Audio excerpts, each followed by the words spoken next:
అందరికీ నమస్కారం అండి. I welcome all our DMHOs, Deputy DMHOs, Program Officers and Medical Officers for this refresher and reorientation training.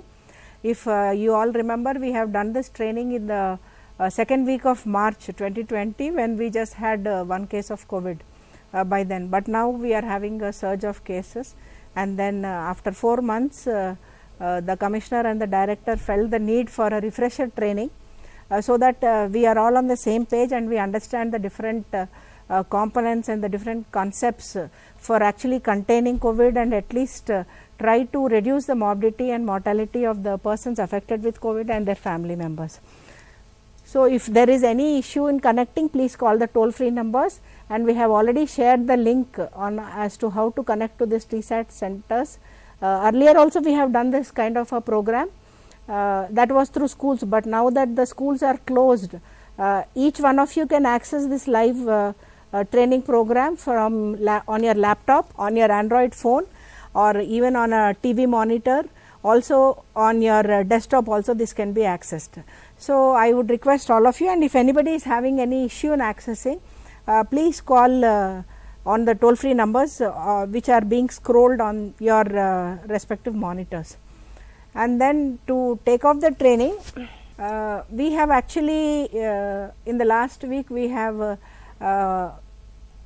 visited a few districts, and then based on that feedback also there was a felt need for these trainings. There was a immediate need for trainings for all the healthcare functionaries. So we have slated for 3 days continuously.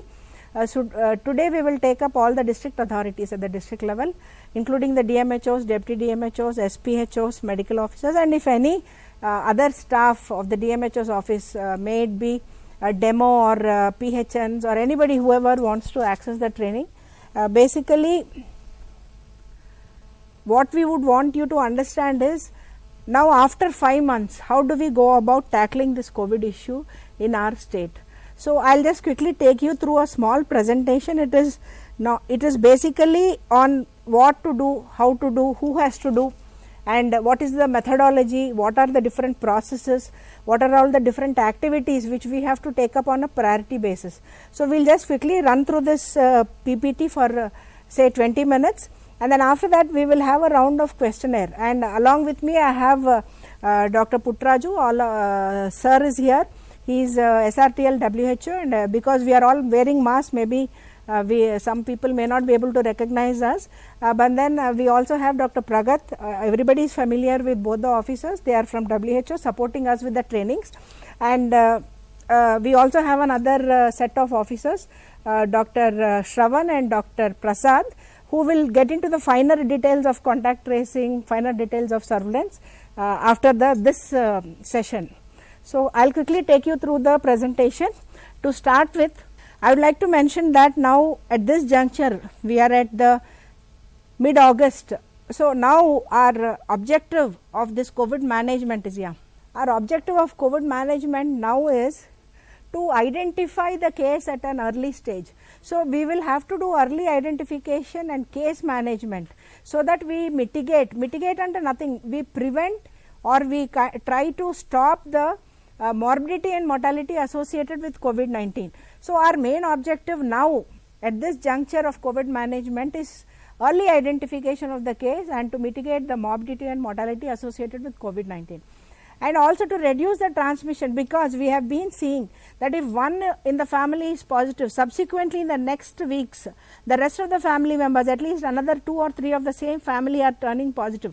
So our next objective is to reduce the transmission to the family members, immediate kith and kin, their friends, and also workspace contacts, and to the community transmission.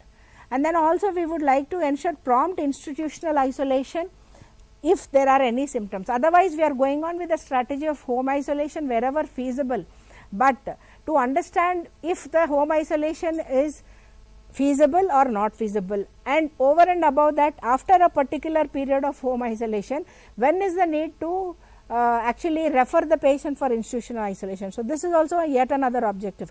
And then to understand whether the rest of the family members, are they to be put up in home quarantine, or what should be the type of quarantine, and also to track these persons, especially the migrants from interstate. We also have certain migrants from interstate. Yeah, like the migrants from the interstate. Earlier we had a tracking mechanism which was taken up on a large scale, and then we had a one-on-one data of the persons entering the districts. That was at the time of the lockdown, but now there is a lot of migration happening within the districts.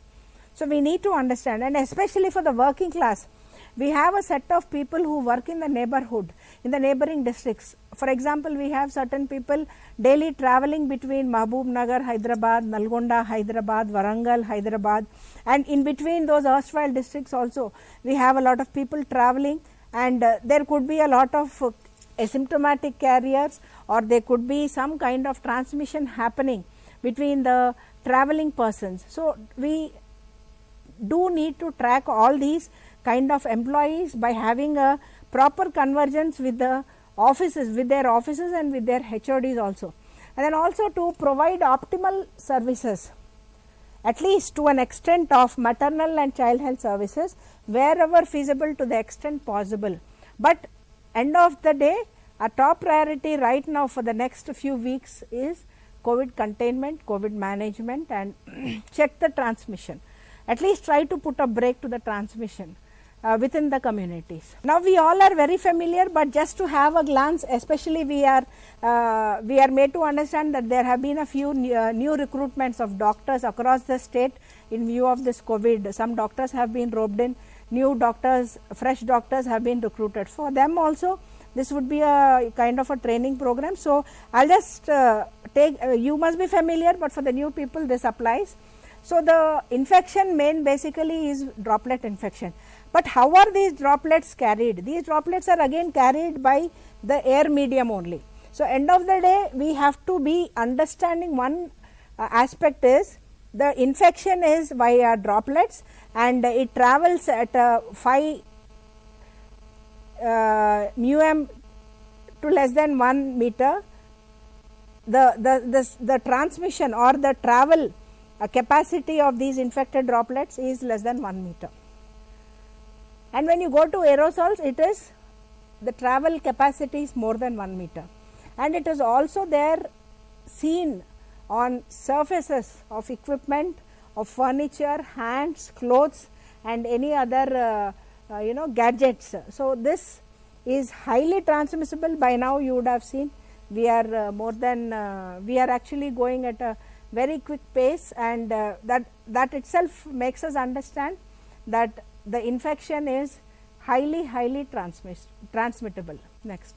And then when we look at the survival of this virus, we all know it is a new novel coronavirus, and the infection, the survival outside the body is 1 to 2 days on non-porous surfaces and 8 to 12 hours on porous surfaces.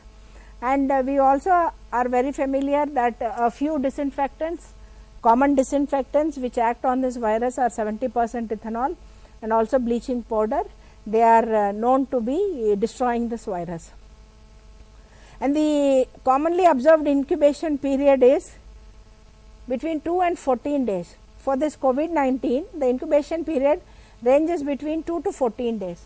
And then what are all the symptoms? Earlier when we did our training in March, we were only talking about fever, cough and running nose and body pains. But now we have a whole set of symptoms like fever, cough, running nose, extreme tiredness, nasal congestion, sore throat, running, also difficulty in breathing, diarrhea with also pain abdomen. Certain cases have reported with just pain abdomen, and they were found to be COVID positive. And also there are instances where we see loss of taste, loss of smell, inability to eat. I mean, they don't feel the hunger, their appetite is lost, and there are instances where there is severe headache, severe body pains, and also certain cases presented with just hiccups.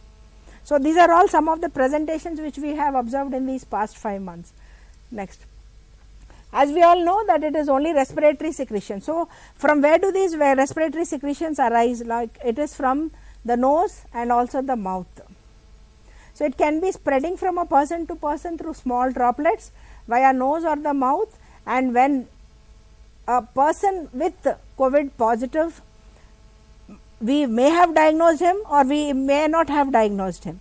He may be symptomatic, he may be asymptomatic. It could be only a suspect or it could be a normal asymptomatic person, one among us. But when he or she coughs, exhales, sneezes, talks, sings or talks loudly, if you see, if some of you would have gone through certain articles, different activities like talking, like singing, like actually lecturing or kind of intense talking, coughing, sneezing, all these activities, they have a kind of a different speed of the viral movement when you talk or when you just sneeze. So it varies if you look at the articles. But for us to understand at the grassroots level, for all of us to understand, this virus is eliminated from the person who harbors this virus. Maybe asymptomatic, maybe symptomatic, maybe already diagnosed or not yet diagnosed, but by way of coughing, talking, sneezing, singing or also any kind of a loud talking activity. And then the severity of the disease of the positive cases, what we have observed is close to 80% are having mild to moderate symptoms and they can be treated at home itself by home isolation. But close to 15% are requiring hospitalization because they have moderate symptoms and also difficulty breathing, and there is a need for oxygen and there is a need for institutional management, and around 4% of them are requiring a kind of ventilator support. But when we look at the mortality in Telangana, it is less than 1%. Fortunately for us, our mortality is less than 1%, but the statistics across the country and global statistics say that the mortality is around 4%. And then now we have observed, earlier when we did our trainings in March, మనం ఏం చెప్పామంటే older age group people అంటే 60 ఏళ్ల కంటే ఎక్కువ 10 సంవత్సరాల కంటే తక్కువ వాళ్ళు ఆర్ మోర్ వల్నరబుల్ అని అన్నాం. అప్పుడు డేటా ప్రకారంగా that was the finding. But ఇప్పుడు మనం కనుక డేటాని గమనించినట్టయితే all ages are equally vulnerable. All ages are equally vulnerable. However, the older age group and people with comorbid conditions are more vulnerable and more susceptible to all the mortality and morbidity associated with COVID-19. See, oka COVID positive vachina tarvata what are we supposed to do? మనం ఏం చేయాలి? యాక్చువల్గా ఒక positive వచ్చిన తర్వాత different పీపుల్కి different roles ఉన్నాయి. So what are the activities that has to be taken up? So first and foremost ఎవరిని మనం సస్పెక్ట్ చేయాలి? ఇప్పుడు మనం టెస్టింగ్ చేస్తున్నాము. ఈ మధ్య లాస్ట్ మంత్ నుంచి మనము ర్యాట్ టెస్టింగ్ స్టార్ట్ చేసినాము. సో ఈ rat testing who is the ideal candidate to be tested? అసలు ఎవరిని టెస్ట్ చేయాలి ఏంటి అని అన్నప్పుడు మనకు ఒక పర్టికులర్ కేస్ డెఫినేషన్ కావాలి. So in that case definition whom should we suspect for having harboring COVID infection అన్నప్పుడు then you have to look at all the symptomatic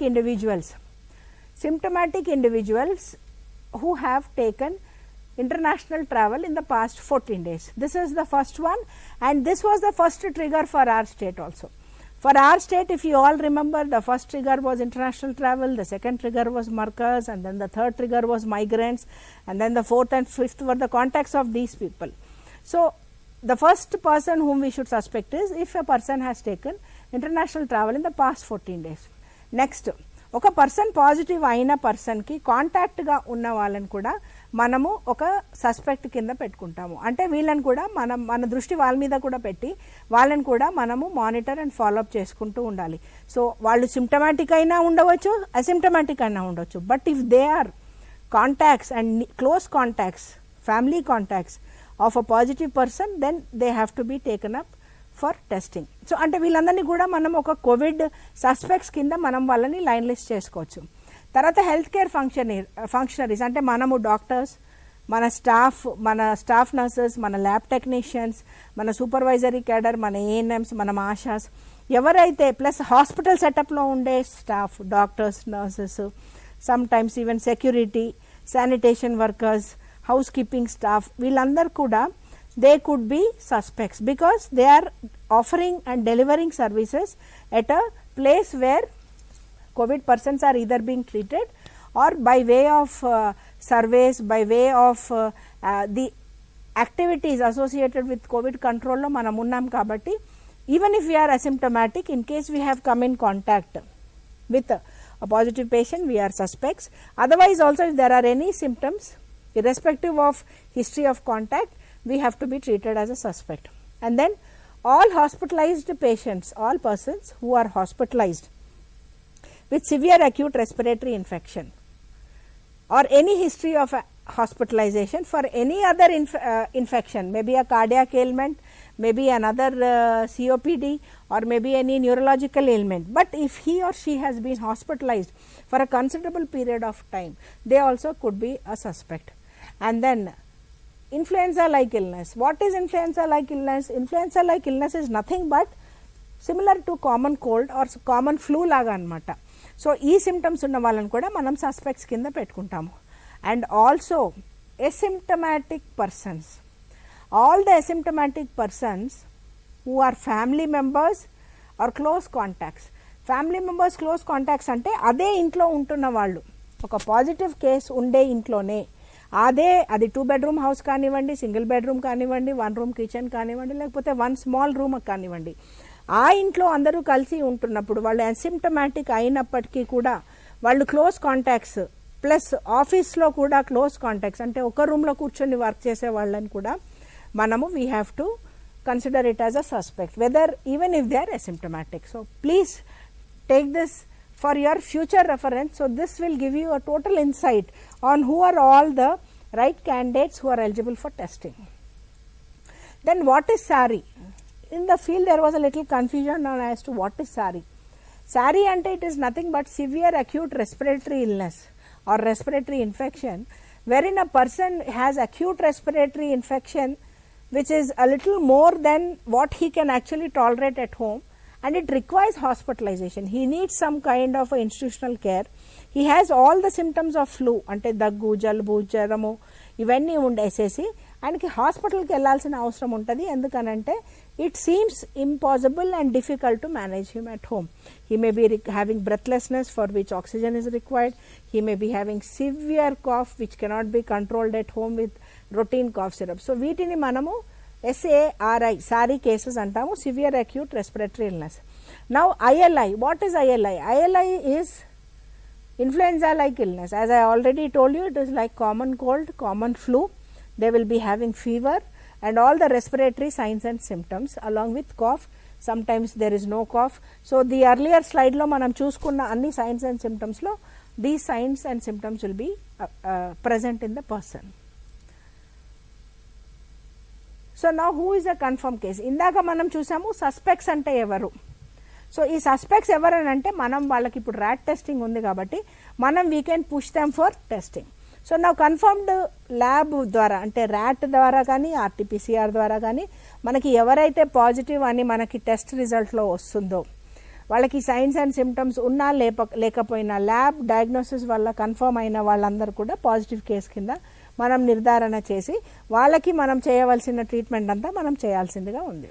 next, now this is very very important. Who is a contact? Who is a contact? ఈ whole థింగ్లో one of the important strategies or important components of containment is actually identifying the contact. ఈ contact person అనేది మనకి ఎవరు అనేది కరెక్ట్గా మనకి ఆ 10 కాంటాక్ట్స్ 20 కాంటాక్ట్స్ ఎవరు ఎంతమంది కాంటాక్ట్స్ ఉన్నారు అనేది మనకి తెలిస్తే మనం వాళ్ళని కంటైన్ చేయగలిగితే అట్లీస్ట్ ఆ speed, the speed with which the infection is transmitting can be checked.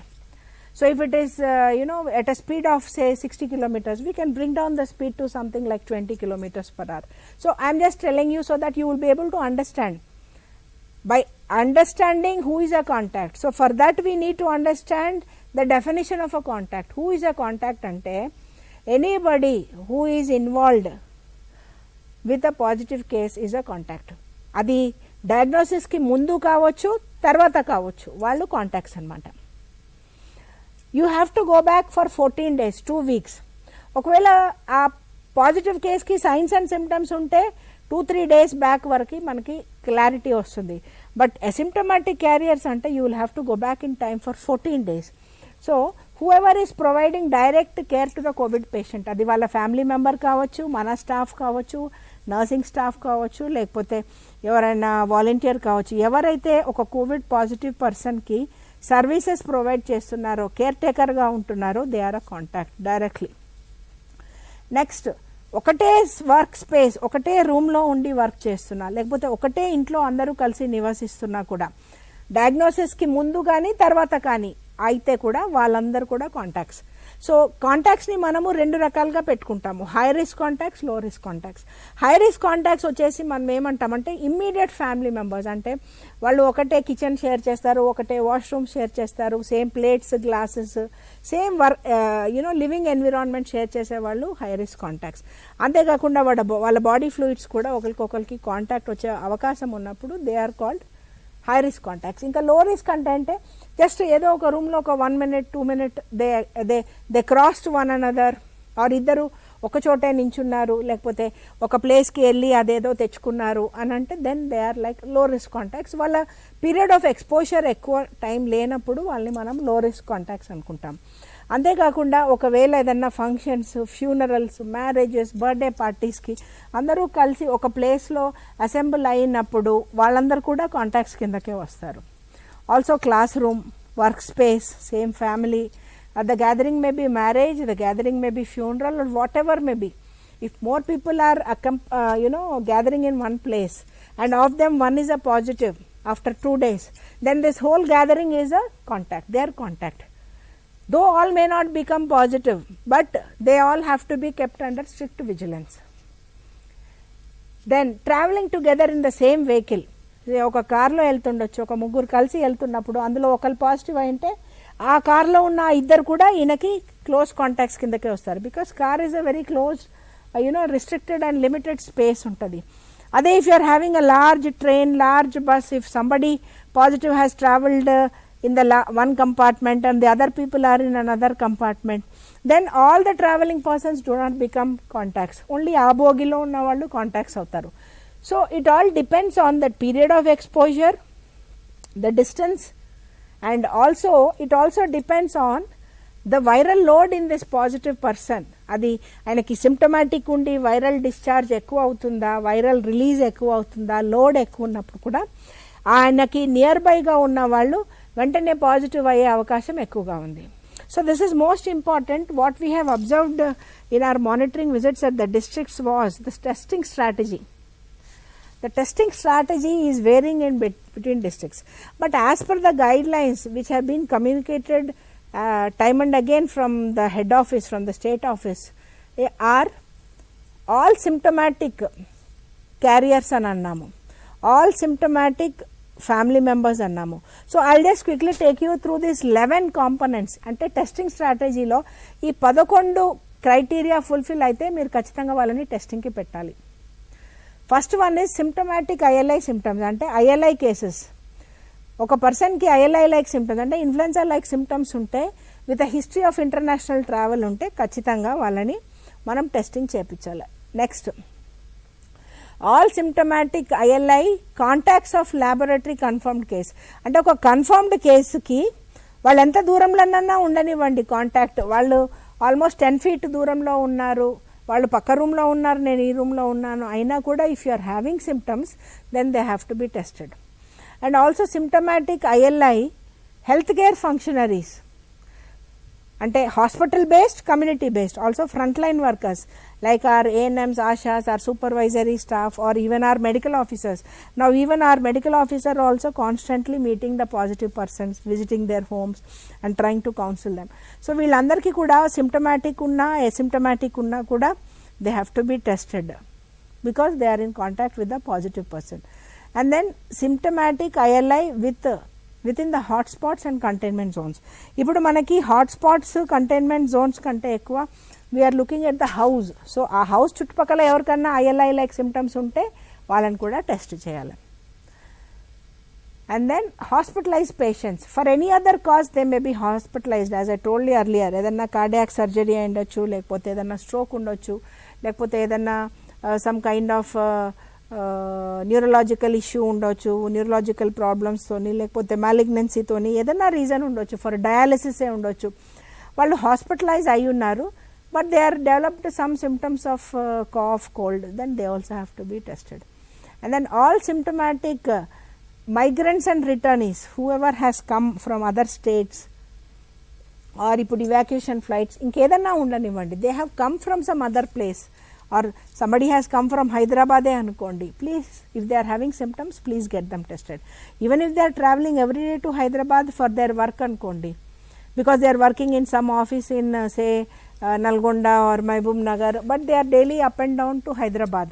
So if they are having any symptoms, they have to be tested irrespective of whether they got in touch with the positive. అంటే వాళ్ళకి known contact ఉండొచ్చు, unknown contact కూడా ఉండొచ్చు with the positive. They can only communicate their known contact status, but otherwise also if they are having any symptoms, please get them tested. And antenatal cases, especially before delivery, at least 1 week 5 days before delivery, get the antenatal mother tested and to understand her COVID status so that they can be managed accordingly.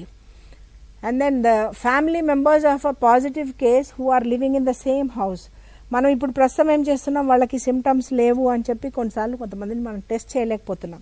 But at least after doing risk assessment, at least after understanding the family members, ఒక family of 10లో there are some old people anukondi, if the kids are an issue or anything, try to procure the kits or get the kits, indent kits from the district office, and immediate family members try to test them as soon as possible, and if symptoms are there, immediately. And if it is a spouse anukondi, suppose husband is positive, wife is not having any symptoms, but please do not delay her testing, get her tested immediately, because eventually they are a close contact family kabatti there is every probability that she could be positive. Let us think that she is not positive, or let us think that she is not having any symptoms. Even if she is not having symptoms, she could be positive, but she could be transmitting it again to the rest of the family members who are negative. So our purpose is to slow down the transmission and wherever possible cut the transmission. Yes, and no emergency procedures should be delayed for lack of testing.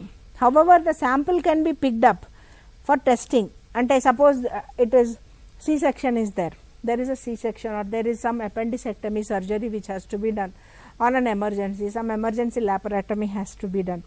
The request is, please do not delay, take the swab, send it for testing, initiate the surgery or initiate the procedure, and then accordingly midway based on the COVID-19 status, the required management measures can be added on. So this is very important. What recently it was brought to the notice of the director's office was that one antenatal mother, she was due for delivery, and then she kept shuttling between 3-4 hospitals for want of labor service. She had to deliver. See, these cannot be actually postponed or stopped. These are all natural physiological processes and they have to be catered to. So my request is that take a swab, take all the required PPE, do all the required precautionary measures, and then give services, and if her COVID status is found positive, then accordingly treatment can be ensured. So this has to be taken up on a priority basis, and all pregnant women 1 week before delivery, as I told you. So this is also not happening in most of the districts, so kindly ensure that this is happening in the districts. Next, so now that we are doing RAT, most of the districts are doing RAT. Now we have ample and sufficient number of RAT testing kits, and we are all doing RAT, and RAT positive is taken as direct positive. So no need of again any other confirmatory test once RAT is confirmed. There are instances if RAT is negative, we are saying go for RT-PCR, however, but what are all the conditions where for testing for RAT? అంటే RAT అని అంటే దాన్ని ఎట్లా test చేయాలి ఏంటి అనేది we have certain criteria. So దానికి ఏంటి అంటే మనం స్వాబ్ కలెక్ట్ చేయాలి. స్వాబ్ ఓన్లీ నేజల్ స్వాబ్, నేజోఫారెంజియల్ స్వాబే తీసుకోవాలి ర్యాట్కి, నాట్ థ్రోట్ స్వాబ్. అది ప్లీజ్ గుర్తుపెట్టుకోండి. మన నోటీస్కి వచ్చిన ఇన్ఫర్మేషన్ ఏంటంటే కొంతమంది థ్రోట్ స్వాబ్స్ కూడా తీసి ర్యాట్ టెస్టింగ్ చేశారని. That is a wrong methodology, wrong procedure. So for RAT always you should take a nasopharyngeal swab. And ఆ స్వాబ్ తీసుకున్న తర్వాత just like a pregnancy kit, మీ అందరికీ అది తెలుసు, అది 15 minutes నుంచి 30 నిమిషాలు, అంటే 15 నిమిషాల నుంచి 30 నిమిషాల లోపల దాని రిజల్ట్స్ ఇంటర్ప్రెట్ చేయాలి. అంటే not before 15 minutes or not later than 30 minutes. అంటే మనం ఏదో చేసేసి అక్కడ పెట్టేసి తర్వాత 30 minutes తర్వాత దాని రిజల్ట్ని మనం అనలైజ్ చేయడానికి కానీ ఇన్ఫర్ చేయడానికి లేదు. So the time period is between 15 to 30 minutes the interpretation should be done. And then అంటే జస్ట్ చూసేసి 15 minutesలో నెగిటివ్ ఏం రాలేదు నువ్వు నెగిటివ్ అని చెప్పేదానికి లేదు. ఓకే లేదు తర్వాత 30 minutes తర్వాత చూసి ఓ నో యూఆర్ ఒక 1 hour తర్వాత చూసి యూఆర్ పాజిటివ్ అని చెప్పేదానికి లేదు, లేదా you're negative. The time frame is very specific and very much it has to be considered, that is between 15 to 30 minutes. And then symptomatic individuals who are negative for COVID-19 by way of rat testing, వాళ్ళని మనం we are saying go for RT-PCR to rule out any infection. But for any reason మీది distant district అక్కడ నుంచి RTPCR ఇవన్నీ చేసి వాళ్ళని తేవడానికి కష్టం అవుతుంటే please ensure that the family members are tested. If immediate family members are not tested for any reason, ensure their proper quarantine, at least that has to be ensured so that వాళ్ళు intermingle అయిపోయి that pool of people will become positive. Because they may be asymptomatic carriers. యాక్చువల్గా ఫ్యామిలీలో ఒక positive ఉంటే eventually 1-2 daysలో మళ్ళీ next positive వచ్చింది అని అంటే అందరూ ఒకసారి పాజిటివ్ అయ్యారనుకోవచ్చు. బట్ ఈ వీక్లో ఒకళ్ళు పాజిటివ్, నెక్స్ట్ వీక్లో ఒకరికి సిమ్టమ్స్ వచ్చి పాజిటివ్ అంటే దట్ ఈస్ క్వారంటైన్ ఫెయిలియర్. అంటే ద హౌస్ మెంబర్స్ వాళ్ళు క్వారంటైన్ అవ్వలేదు, అందరూ మింగిల్ అయిపోయారు. ఈ పర్సన్ది కూడా హోమ్ ఐసోలేషన్ కరెక్ట్గా జరగలేదన్నమాట. So for you to understand, I would request the districts to analyze your weekly data. అంటే ఒక్క ఇంట్లో నుంచే ఈ వారం ఒకళ్ళు పాజిటివ్, సెకండ్ వీక్లో ఇంకొకళ్ళు ఇద్దరు పాజిటివ్, లేదా ఒక 15 days తర్వాత ఇంకొకళ్ళు పాజిటివ్ అయ్యారంటే దాని అర్థం ఏమంటే వీళ్ళు క్వారంటైన్ సరిగా చేయలేదు, అక్కడ ఐసోలేషన్ సరిగా జరగలేదని అర్థం. So kindly ensure that this happens. And moreover, apart from this, these people would have moved out very comfortably into the community. They must have gone for shopping, or they must have gone to buy essential groceries to the shops, and they could have transmitted the infection to a couple of other people also who came in close contact to them. So this has to be curbed so that we check the speed of transmission. Our objective now is to check the speed of transmission. And then samples, as I already told you, only nasopharyngeal swabs shall be collected, not oral. And then they have to be collected by a trained healthcare functionaries. So as already given, instructions were given to you from the state headquarter, that lab technician, wherever lab technician is not available, staff nurse, if staff nurse is also not available, or suddenly they are sick, or suddenly they have some other issue wherein they are on leave, then kindly ensure that train a senior ANM or a paramedical supervisory cadre person. You may be having CHO, you may be having PHN or MPHS, male or female, or anybody for that matter. But one more issue was brought to our notice. In one center which was observed, there was a pregnant lady lab technician doing this test. She was in the 8th month of pregnancy recently. This is a finding of day before yesterday. So kindly ensure that such people, because she is a vulnerable person, she is pregnant, and give her some other work, and you have another alternative to do the testing in her place. So let us not throw some of these kind staff at risk, because she is pregnant and her child also may be at risk. So you give her some other activity and refrain her from testing. And for testing, kindly ensure there is a specific space.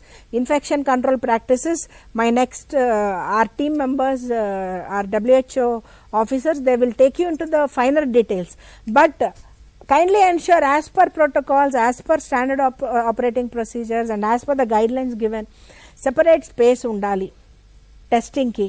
అంతేగాని అక్కడే OP చూడడం, అక్కడే testing చేయడము, లేకపోతే గేట్లో enter అవ్వగానే gate పక్కన పెట్టి test చేస్తున్నారు. So all these are wrong practices which have to be corrected. ఇంకా మనం ఏం చెప్పాము, సెపరేట్ ఎంట్రీ ఉండాలి for non COVID services and COVID services. Wherever possible try to ensure. ఒకవేళ you are having a rented building and you only have one space, at least you do your non-COVID activities in another place like a sub-center or a community hall or a basti davakana or whatever. COVID activity restricted to the PHC. But kindly ensure safety of the other staff members. Wherever we have observed especially in the urban sectors. Mostly these testings are happening in the compound wall only, just adjacent to the gate.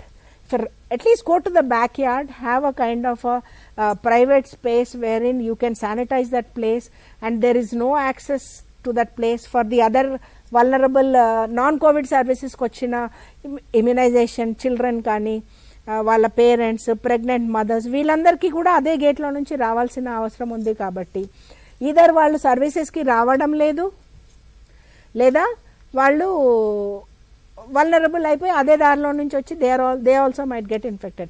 So kindly ensure that there is a kind of different entry exit.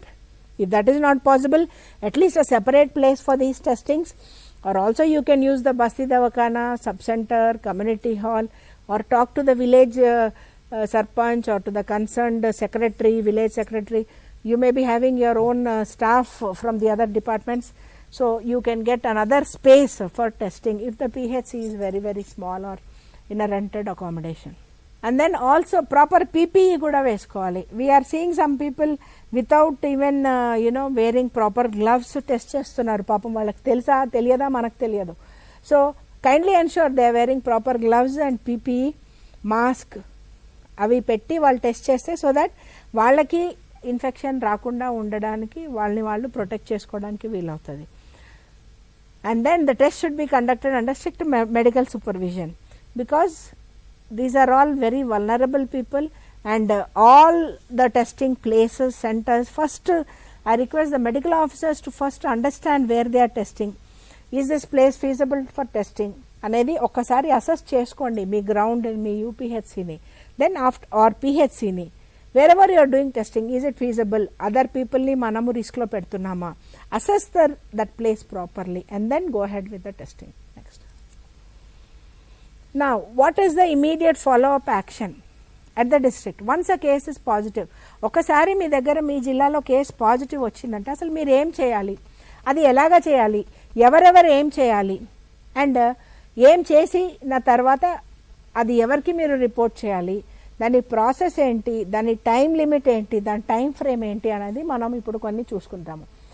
As soon as ఒక positive case వచ్చిన తర్వాత మీరు rat చేస్తున్నారు, ఆ రోజు మీరు ఒక 10 టెస్టులు చేసినారు, అందులో నుంచి ఒక ఇద్దరికో ఒకరికో పాజిటివ్ వచ్చింది అనుకోండి. ఆ పాజిటివ్ని ఏం చేయాలి, మీరు ఇమీడియట్గా మీ పిహెచ్సి మెడికల్ ఆఫీసర్ ద్వారా మీ డిస్ట్రిక్ట్ వాళ్ళకి మీరు కమ్యూనికేట్ చేయాలి. తర్వాత యాక్చువల్గా మనము చూసినట్టయితే డిస్ట్రిక్ట్లో రెస్పాన్స్ టీమ్ అని ఉండాలి. ప్రతి డిస్ట్రిక్ట్లో 1 or 2 districts are not having the response team. అంటే you should pull up certain officers, they may be seniors, juniors, irrespective of their seniority.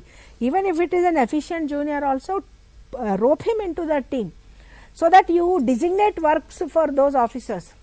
So my request to all the DMHOs is kindly designate work so that one takes care of contact tracing, one takes care of isolation. Endukante each of you are having some 10 PHCs, 20 PHCs, some are having 15, some are also having 25, and some are having 85, 100 also centers, facilities. So inni facilities unnappudu one single officer cannot take care of all the components. That officer will be spearheading all the activities, but designate certain officers. Similarly medical officers దగ్గర single medical officer ఉన్నారు మన దగ్గర, but medical officer cannot go and check isolation, medical officer cannot do all the contact tracing. Instead of juggling between all this, designate one person. In every PHC there will be 2-3 people who are very well motivated, who are very enthusiastic to work. They may be health assistant, they may be supervisor, they may be whoever may be.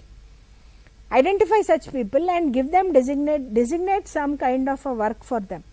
It may be contact tracing, it may be checking the homes or verifying and assessment of homes for feasibility, and they have to keep all the data. Like for example, A has become positive, yes, A contacts trace ainaya leva, A home isolation la pettaru, this person A ki home isolation visit ainda, home isolation visit ever check chesaru, home correct gaane undi, వాళ్ళకి individual గా bathroom ఉంది, వాళ్ళకి bedroom ఉంది, ఇవన్నీ ఉంది, వాళ్ళని home isolation లో పెట్టాం, కానీ అది ఎవరు చెక్ చేశారు, ఆ చెక్ చేసిన పర్సన్ నుంచి పిహెచ్సి లెవెల్లో మనం డేటా కలెక్ట్ చేసుకోవాలి. పలానా పాజిటివ్ ఏ పర్సన్ది కాంటాక్ట్స్ ట్రేస్ అయినాయి, ఎన్ని కాంటాక్ట్స్ ట్రేస్ అయ్యాయి, family members 5 or 8 family members trace అయ్యారు, ఒక 10 అదర్ కాంటాక్ట్స్ ట్రేస్ అయ్యారు. వర్క్ ప్లేస్లో నుంచి ఇంకొక 5 ట్రేస్ అయ్యారు. ఆయన ఎక్కడో ట్రావెల్ అయ్యి వచ్చాడు, ఇంకొక 2 ట్రేస్ అయ్యారు. ఏదో ఫంక్షన్కి పోయి వచ్చారు. సో మొత్తానికి మనం చూసినట్టయితే అట్లీస్ట్ ఒక 25-30 ఇప్పుడు certain studies and the government of India is now saying that for each case we have to go till 40 contacts. అంటే 14 రోజులు వెనక్కి వెళ్తే మనం అట్లీస్ట్ ఒక 40 కాంటాక్ట్స్ వరకు మనం ట్రేస్ చేసుకుంటూ వెళ్తే మనం కొంచెం దాని స్పీడ్ని కట్ చేయడానికి వీలవుతుందని government of India is saying. But at least మన కాంటాక్ట్ ట్రేసింగ్ మనం జిల్లాలో చూసినట్టయితే ఓన్లీ ఫ్యామిలీ మెంబర్స్ వరకు మనం రిస్ట్రిక్ట్ చేసాం. మనం ఒక జిల్లాలో ఏం చూసామంటే total positive cases or something like 380 ఒక ఏరియాలో, ఒక డివిజన్లో. ఆ 380 కేసెస్కి కనీసం ఒక్కొక్క మనిషికి ఒక్కొక్క కాంటాక్ట్ అన్నా ఉంటారు కదా, వాళ్ళ ఫ్యామిలీ మెంబర్స్ ఉంటారు కదా, ఫ్యామిలీలో 5, 4, 3 ఉంటారు కదా. మనం చూస్తే టోటల్ కాంటాక్ట్స్ వచ్చేసేసి 350 కేసెస్కి సంథింగ్ లైక్ 280 కాంటాక్ట్స్ అని ఇచ్చారు.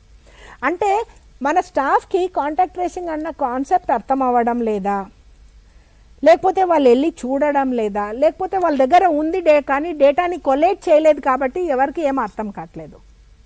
సో ఇవన్నీ these all 1 to 3 could be the possibilities.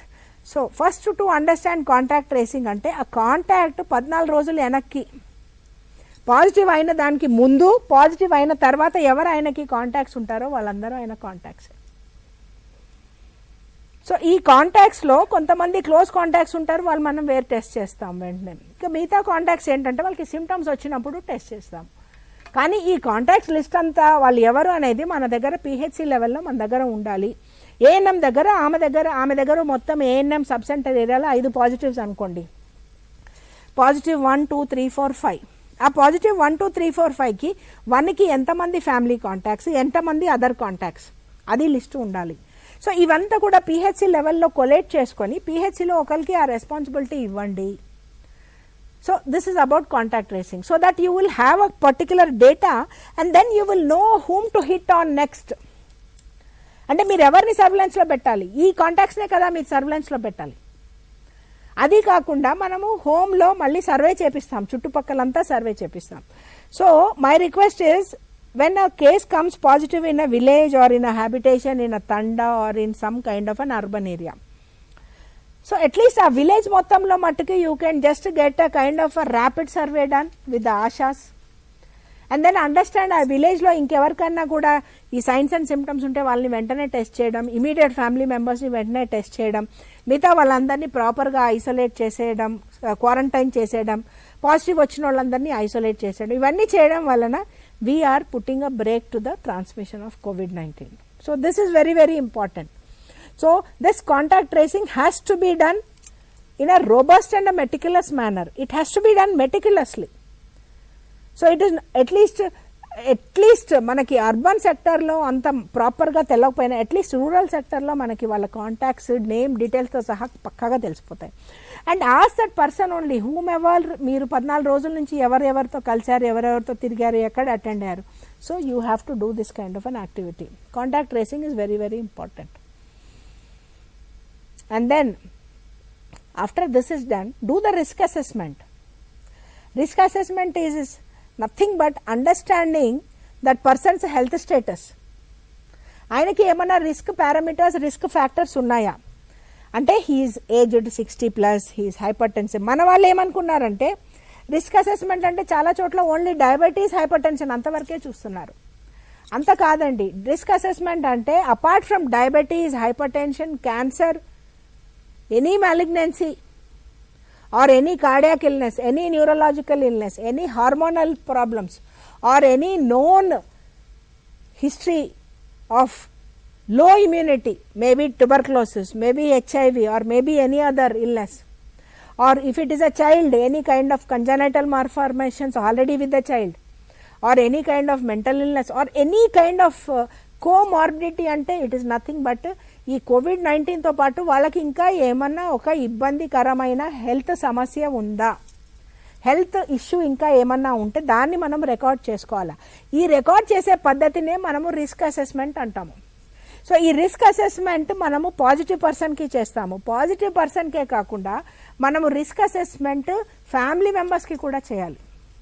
ఇప్పుడు recently in our visit we have seen 2 persons are positive in the family. వాళ్ళని ఐసోలేట్ చేశారు, చక్కగానే ఐసోలేట్ చేశారు. బట్ ఫ్యామిలీలో మిగతా 10 మంది అవే 2 రూమ్లలో అవే 3 రూమ్లలో నివసిస్తున్నారు. So family members risk assessment జరగలేదు, వాళ్ళ టెస్టింగ్ జరగలేదు. సో ఇప్పుడు మనకేమవుతుంది, మళ్ళీ 2-3 రోజుల తర్వాత ఈ 10 మందిలోంచి ఇంకొకరు పాజిటివ్ అవుతారు. ఆ పాజిటివ్ అయిన వాళ్ళకి ఏం కోమార్బిడిటీస్ ఉన్నాయి మనకు తెలీదు. వాళ్ళకి అవ్వడమే సివియర్ ప్రెజెంటేషన్ ఉండొచ్చు. They may go in to one kind of severe condition from straight away from mild nunchi they may enter severe state, and it might become difficult for us to handle that scenario. So it is ideal that you do the risk assessment also for the family members, especially aa intlo aged persons unnara, వాళ్ళల్లో family కాంటాక్ట్స్లలో ఎవరికి hyper tension ఉంది, ఎవరికి diabetes ఉంది, ఎవరికి malignancy ఉంది, వాళ్ళకి ఏదన్నా heart surgery అయిందా, లేకపోతే ఏదన్నా cardiac previous history of cardiac illness ఉందా, సమ్ పెరాలసిస్ కేసెస్ ఉన్నారు ఫ్యామిలీ మెంబర్స్లో. సో ఇదంతా కూడా risk assessment is very very essential, so that you will know whether this person can be kept in home isolation or ఇమీడియట్లీగా మనము హాస్పిటల్కి shift చేయాలని ఒక విషయం అర్థమవుతుంది. ఇంకొక విషయం మనకి ఏం అర్థమవుతుంది అంటే, ఈ పర్సన్ ఇప్పుడు బాగానే ఉన్నాడు, బట్ 2-3 రోజుల తర్వాత ఏమన్నా కాంప్లికేషన్ సెట్ ఇన్ అయ్యే అవకాశం ఉంటుంది. కాబట్టి మనం విజిలెన్స్ పెట్టడానికి అవకాశం ఉంటుంది, వాళ్ళ హెల్త్ స్టేటస్ మనకు తెలుసుంటే.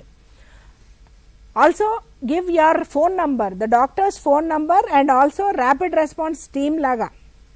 అంటే రెస్పాన్స్ టీమ్ అంటే ఏదో ఒక టీం కూర్చొని ఊరికే మీటింగ్స్ చేయడం అది కాదు. ఎస్, ఈ పర్సన్ ఫోన్ నంబర్, ఎప్పుడైనా ఆ పర్సన్కి ఫోన్ వస్తే ఆ పర్సన్ ఫోన్ అటెండ్ అవుతాడు. పలానా గ్రామంలో పాజిటివ్ కేసు 2 రోజులు హోమ్ ఐసోలేషన్లో ఉండేది, సడన్గా బ్రెత్లెస్నెస్ వచ్చింది, అసలు ఊపిరి తీసుకోవడానికి చాలా ఇబ్బందిగా ఉంది, ఆయనను వెంటనే షిఫ్ట్ చేయాలా అంటే ఎక్కడికి షిఫ్ట్ చేయాలి, ఏ అంబులెన్స్లో షిఫ్ట్ చేయాలి, ఎట్లా అనేది ఈ పర్సన్ ప్లాన్ చేసేదానికి అవకాశం ఉంటుందన్నమాట. So please share the contact number for referral, that is very very important. At that time panic అవ్వకూడదు. ఆ సడన్గా కేసు బ్యాడ్ అయిపోయింది, హోమ్ ఐసోలేషన్ నుంచి షిఫ్ట్ చేయాలంటే ఏం అంబులెన్సో తెలియదు, ఏ హాస్పిటల్ పంపించాలో తెలియదు, లాట్ ఆఫ్ కన్ఫ్యూజన్. అక్కడే ఈ హాస్పిటల్ పోయినారు, ఆ హాస్పిటల్ పోయినారు, మధ్యలో 4-5 hours వేస్ట్ అయిపోయింది. ఈలోగా case has become very critical. So ఈ సిచ్యువేషన్స్ని మనము హ్యాండిల్ చేయడం కోసం మనకు ఒక కైండ్ ఆఫ్ ప్లానింగ్ ఉండాలి. ఎస్, ఈ కేసెస్, ఈ జిల్లా కేసెస్ ఈ పిహెచ్సివి ఇక్కడికి వెళ్తుంది, ఈ పిహెచ్సిది ఇక్కడ వెళ్తుంది, ఈ పిహెచ్సి వాటికి ఈ పర్సన్ రెస్పాన్సిబుల్ ఉంటాడు, వాళ్ళని షిఫ్ట్ చేయడానికి కానీ, వాళ్ళకి గైడెన్స్ ఇవ్వడానికి కానీ, వాళ్ళకి సపోర్ట్ చేసేదానికి కానీ. So this is very important. And also check the feasibility for home isolation. ఇప్పుడు హోమ్ ఐసోలేషన్ అన్న కాన్సెప్ట్ వచ్చింది లాస్ట్ మంత్ నుంచి మనం చేస్తున్నాం. కానీ మనం గమనించినట్టయితే సింగిల్ రూమ్ కిచెన్ ఉన్నా కూడా, ఆ ఇంట్లో 4-5 ఉన్నా కూడా మనం హోమ్ ఐసోలేషన్ పెట్టేస్తున్నాం. అట్లా పెట్టినప్పుడు ఏమవుతుంది, ఈ ఫ్యామిలీ మెంబర్స్ అందరు కూడా పాజిటివ్ అయిపోయి in the coming subsequent weeks one after the other they will be turning positive. So please assess the homes. So దానికి ఒక పర్సన్ని మనం రెస్పాన్సిబుల్ పెట్టాలి. ఆశానే వెళ్ళి ఇంట్లో అంతా చెక్ చేస్తుంది, వాష్రూమ్ ఉందా, ఇల్లు కన్వీనియంట్గా ఉందా, వెల్ వెంటిలేటెడ్ ఉందా, ఏంటి, ASHA will do, ANM will do. But somebody from the PHC be accountable for doing all this activity and taking back feedback and giving them guidance and support. Most of the medical officers, they are giving the job to ASHA and they are not taking a feedback and review. So it is very difficult for the medical officer alone to do all these activities. So please have one designated person, assign this job to somebody, they will take care of it.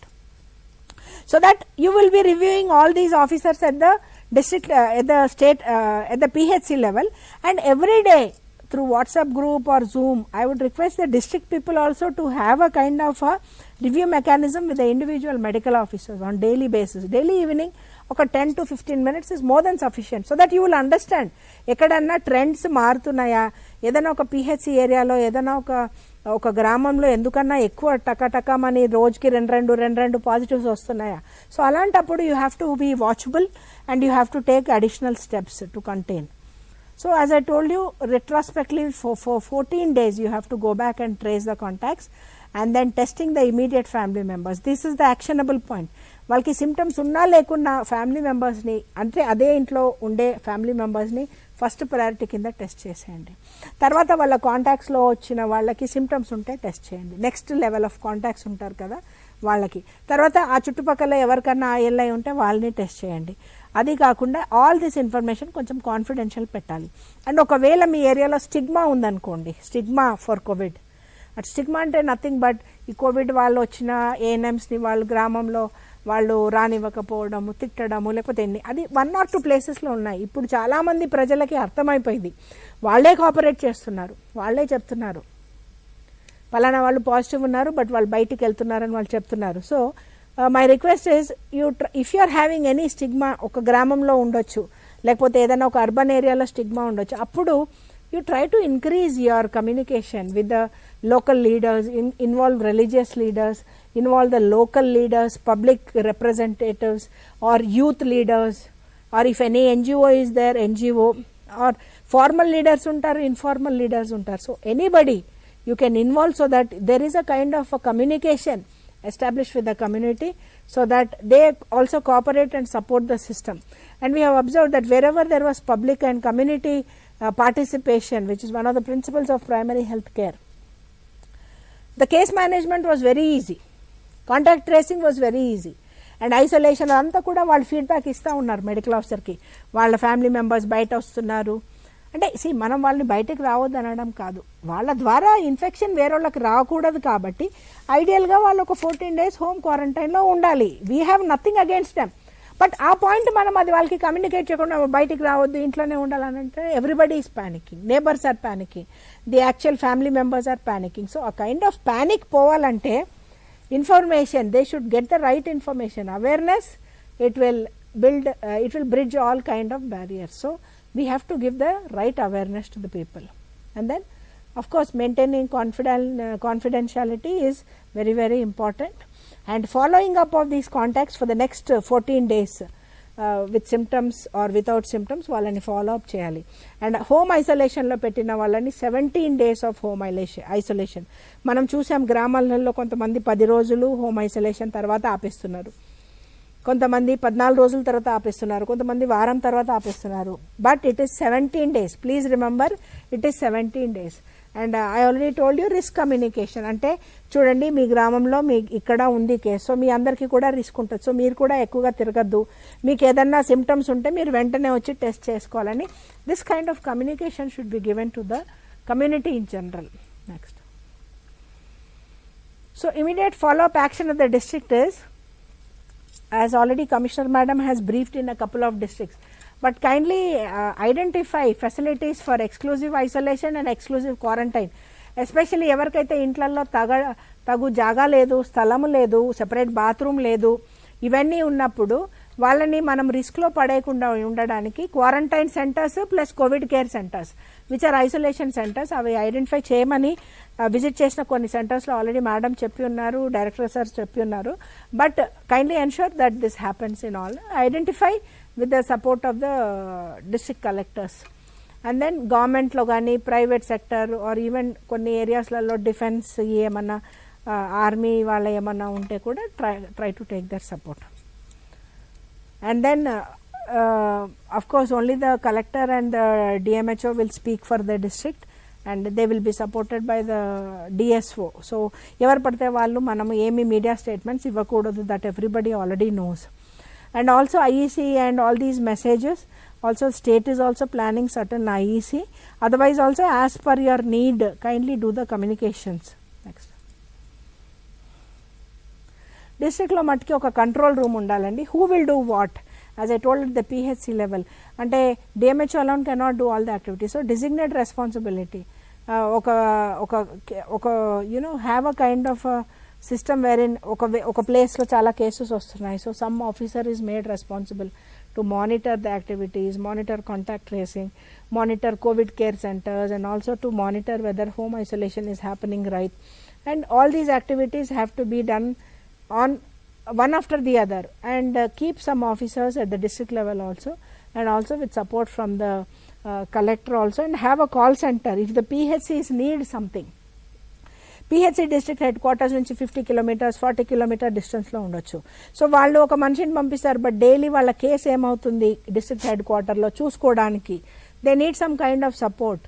If the person is already admitted at the district headquarter hospital lo admit chesaru positive, so have a kind of a mechanism wherein information is bottom up and also top down. So this kind of information should be there both the ways, then only things will be moving amicably. And especially ఏమన్నా schools అవి ఉంటే కూడా collector వాళ్ళతో discuss చేసి వాటిని మనం Covid care centres కానీ isolation సెంటర్స్గా కానీ కన్వర్ట్ చేసుకోవచ్చు. ఏదైనా హాస్టల్స్ ఉన్నా government buildings what ever how ever you feel feasible, kindly discuss and try to establish. And also ensure there was certain staff saying that వాళ్ళకి mask లేదు, gloves లేదు అని అట్లా వాళ్ళు చెప్తున్నారు. కాబట్టి please ensure that at least the required PPT, అంటే ఒక్కొక్క యాక్టివిటీకి ఒక్కొక్క PPT is recommended. Not everybody has to wear that disposable gown, cap and all that. మనం ఏం పని చేస్తున్నాము దానికి తగ్గట్టుగా పీపీఈ రికమెండ్ అయింది. అంటే కమ్యూనిటీ యాక్టివిటీకి ఒక పీపీఈ ఉంది, హాస్పిటల్ సెటప్కి ఒక పీపీఈ ఉంది, టెస్టింగ్కి ఒక పీపీఈ ఉంది. సో అకార్డింగ్గా ఆ చేసే స్టాఫ్కి ఆ పీపీఈ మనం ప్రొవైడ్ చేసేటట్టుగా ఉండాలి. అది కొంచెం ఎన్ష్యూర్ చేయండి. And also the isolation kits, kindly ensure that మనం ఐసోలేషన్ కిట్స్ ఇస్తున్నాం వాళ్ళకి. అట్లీస్ట్ ఆ మెడిసిన్స్ వాళ్ళకి కావాల్సిన యాంటీబయాటిక్, వైటమిన్ సి, జింక్ ఇంకేమైనా ఉంటే అది మనం ఇచ్చేటట్టు చూడాలి. ప్లస్ వాళ్ళని డైలీ ఫాలోఅప్ చేయాలి. ఫాలోఅప్ 2 రకాలుగా చేస్తున్నారు మన వాళ్ళు. ఆశా డైలీ వెళ్తుంది. ఒకవేళ డైలీ ఆశాకి 10 ఇండ్లు ఉన్నాయి అని అంటే ఇంకొక పక్క ఆశాను కూడా వేయండి ఆమెకు సపోర్ట్ చేయడం కోసం. ఒక ఆశ దగ్గర 10 కేసులు ఉన్నాయి, ఇంకో ఆశ దగ్గర ఒకటే కేసు ఉంది. ఈ 10 కేసులు ఆమెకి కష్టం అవుతుందంటే పక్క ఆశను కూడా ఈమె ఏరియాలో ఈ కోవిడ్ యాక్టివిటీ కోసం సపోర్ట్ చేయమని చెప్పండి. కోమార్బిడిటీస్ ఉంటే 2 సార్లు ఫాలోఅప్ చేయండి. ఒకసారి పర్సనల్గా వెళ్ళండి, night evening at 8 o'clock now everybody will sleep అన్న టైంలో ఒకసారి ఫోన్ చేసి just find out all is well, everything is fine, no distress, no kind of difficulty ante, then they also will sleep peacefully, we also can be at ease. But follow up is very essential, because when the positive case at home isolation, when it will turn critical or when it will turn from moderate to severe or mild to moderate anadi manam cheppedaniki ledu. That we can know only by regular follow up. So put the ashas and on follow up. And also madam is looking at the possibility of asking women, some other line departments also to support in follow up. Maybe once that happens, the the specific instructions will be given to y'all. But as of now, ask the asha for regular follow up. Morning at least personal ga ఆశ కూడా prepared, required precautions తీసుకోవాలి. తనే దూసుకొని వెళ్ళిపోయి మనం చూస్తున్నాం కొంతమంది వెళ్ళి positive పక్కన కూర్చొని ఫోటోలు తీసుకొని పంపిస్తున్నారు. ఇవన్నీ రాంగ్ ప్రాక్టీసెస్ అండి. Hour idea is just to understand the health status of the positive person. దానికోసం మనం వెళ్ళి పక్కన కూర్చునేది అంతా చేయాల్స్తే మళ్ళీ వీళ్ళు రిస్క్లో పడతారు. So kindly educate hour ASHAs and ANMs also on precautionary methodology. Next, so manam interdepartmental coordination, this is also one of the intersectoral coordination is also one of the primary principles of primary health care. And then education, women child development, transport, food safety and tourism, or whatever departments, especially police, revenue and our partners WHO, UNICEF or any other partners, also these professional bodies IAP, IMA. And ఇంకొకటి ఏంటంటే private sector నుంచి కూడా మనం cases తేవాలి. Especially passive సర్విలెన్స్లో ఏంటి, already admit అయి ఉన్నారు, వాళ్ళకి సివియర్ రెస్పిరేటరీ ఇన్ఫెక్షన్ ఉంది. సో ఆ కైండ్ ఆఫ్ ఇన్ఫర్మేషన్ కూడా మనం తేవాలి. సో ఈ సర్విలెన్స్, ఈ టాపిక్స్ అంతా into greater depth the next speakers will take you through. But for surveillance what I want to say is mandatory surveillance is nothing but to watch. It is like a watchful observation with a kind of suspicion. That component should be there in surveillance. They may be having, they might anna thought toni manam velte we will be able to capture them at an early stage. That is very very important, to watch with suspicion. That is the definition actually. So it should be very watchful. So manam ee surveillance ivanni మనం జాగ్రత్తగా చేసుకుంటే at least we can cut the speed of transmission. Now at this juncture hour objective is only to cut the speed, wherever possible cut the chain of transmission, and also to decrease the morbidity, mortality, decrease hospitalization and ensure safety of our citizens in our state. So this is what is required actually. Next. So all the finer details, the next speakers will take you through. And so far, if you have any doubts, you can. So if anything you have to ask on any component, or you have any issues, or you have any queries pertaining to this program, you can ask me. And so I would request Puttraju sir to say a few words. Thank you, madam. Thank you for a very detailed and very useful overview of the COVID response in the state of Telangana. I just want to say that as soon as the new commissioner joined, the first thing she did was to immediately call all the senior JDs, all the people, the partners, and discuss to understand what is the situation of the COVID in Telangana, and are we lagging, where are the areas that we are lagging behind, and what better we can do to interrupt the transmission of the coronavirus. So immediately she planned, as madam was telling, she planned several teams to be in the districts assessing at the UPHC level, and she herself traveled to many districts. She conducted meetings with the collectors, DMHOs, trying to understand and look at the gaps and answering many of the queries, and also to advocate what best can be done to prevent this. From my side, on behalf of WHO, I wish to say that the commissioner ma'am has requested us to do a district assessment of all the districts in Telangana. So whatever man was explaining, and whatever guidelines my other colleagues will be discussing, we are developing a tool, and we will be assessing the district performance.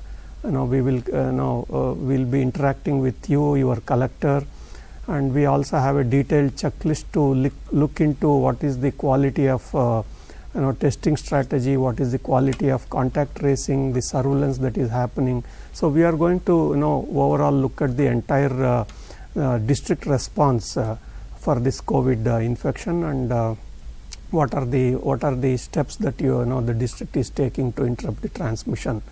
On that aspect, we will be shortly coming to all the districts to understand and suggest the actions, and also to update the commissioner and the state on behalf of WHO. I think if there are any specific questions, I request you to please come out with questions. Please don't hesitate. Even if it is a very small question, very small doubt, please raise it, and we all will be here. Madam is here to answer that question, and after that the other my colleagues will take small topics. What is contact tracing, what is testing strategy, what is the IPC protocol that needs to be followed at different levels. So before that, I think I request all of you to come out with your queries and questions. Thank you. నమస్కారం అండి, నేను doctor Murari Rajendra Prasad, surveillance medical officer, Hyderabad, WHO. Contact tracing గురించి మాట్లాడుకుందాము.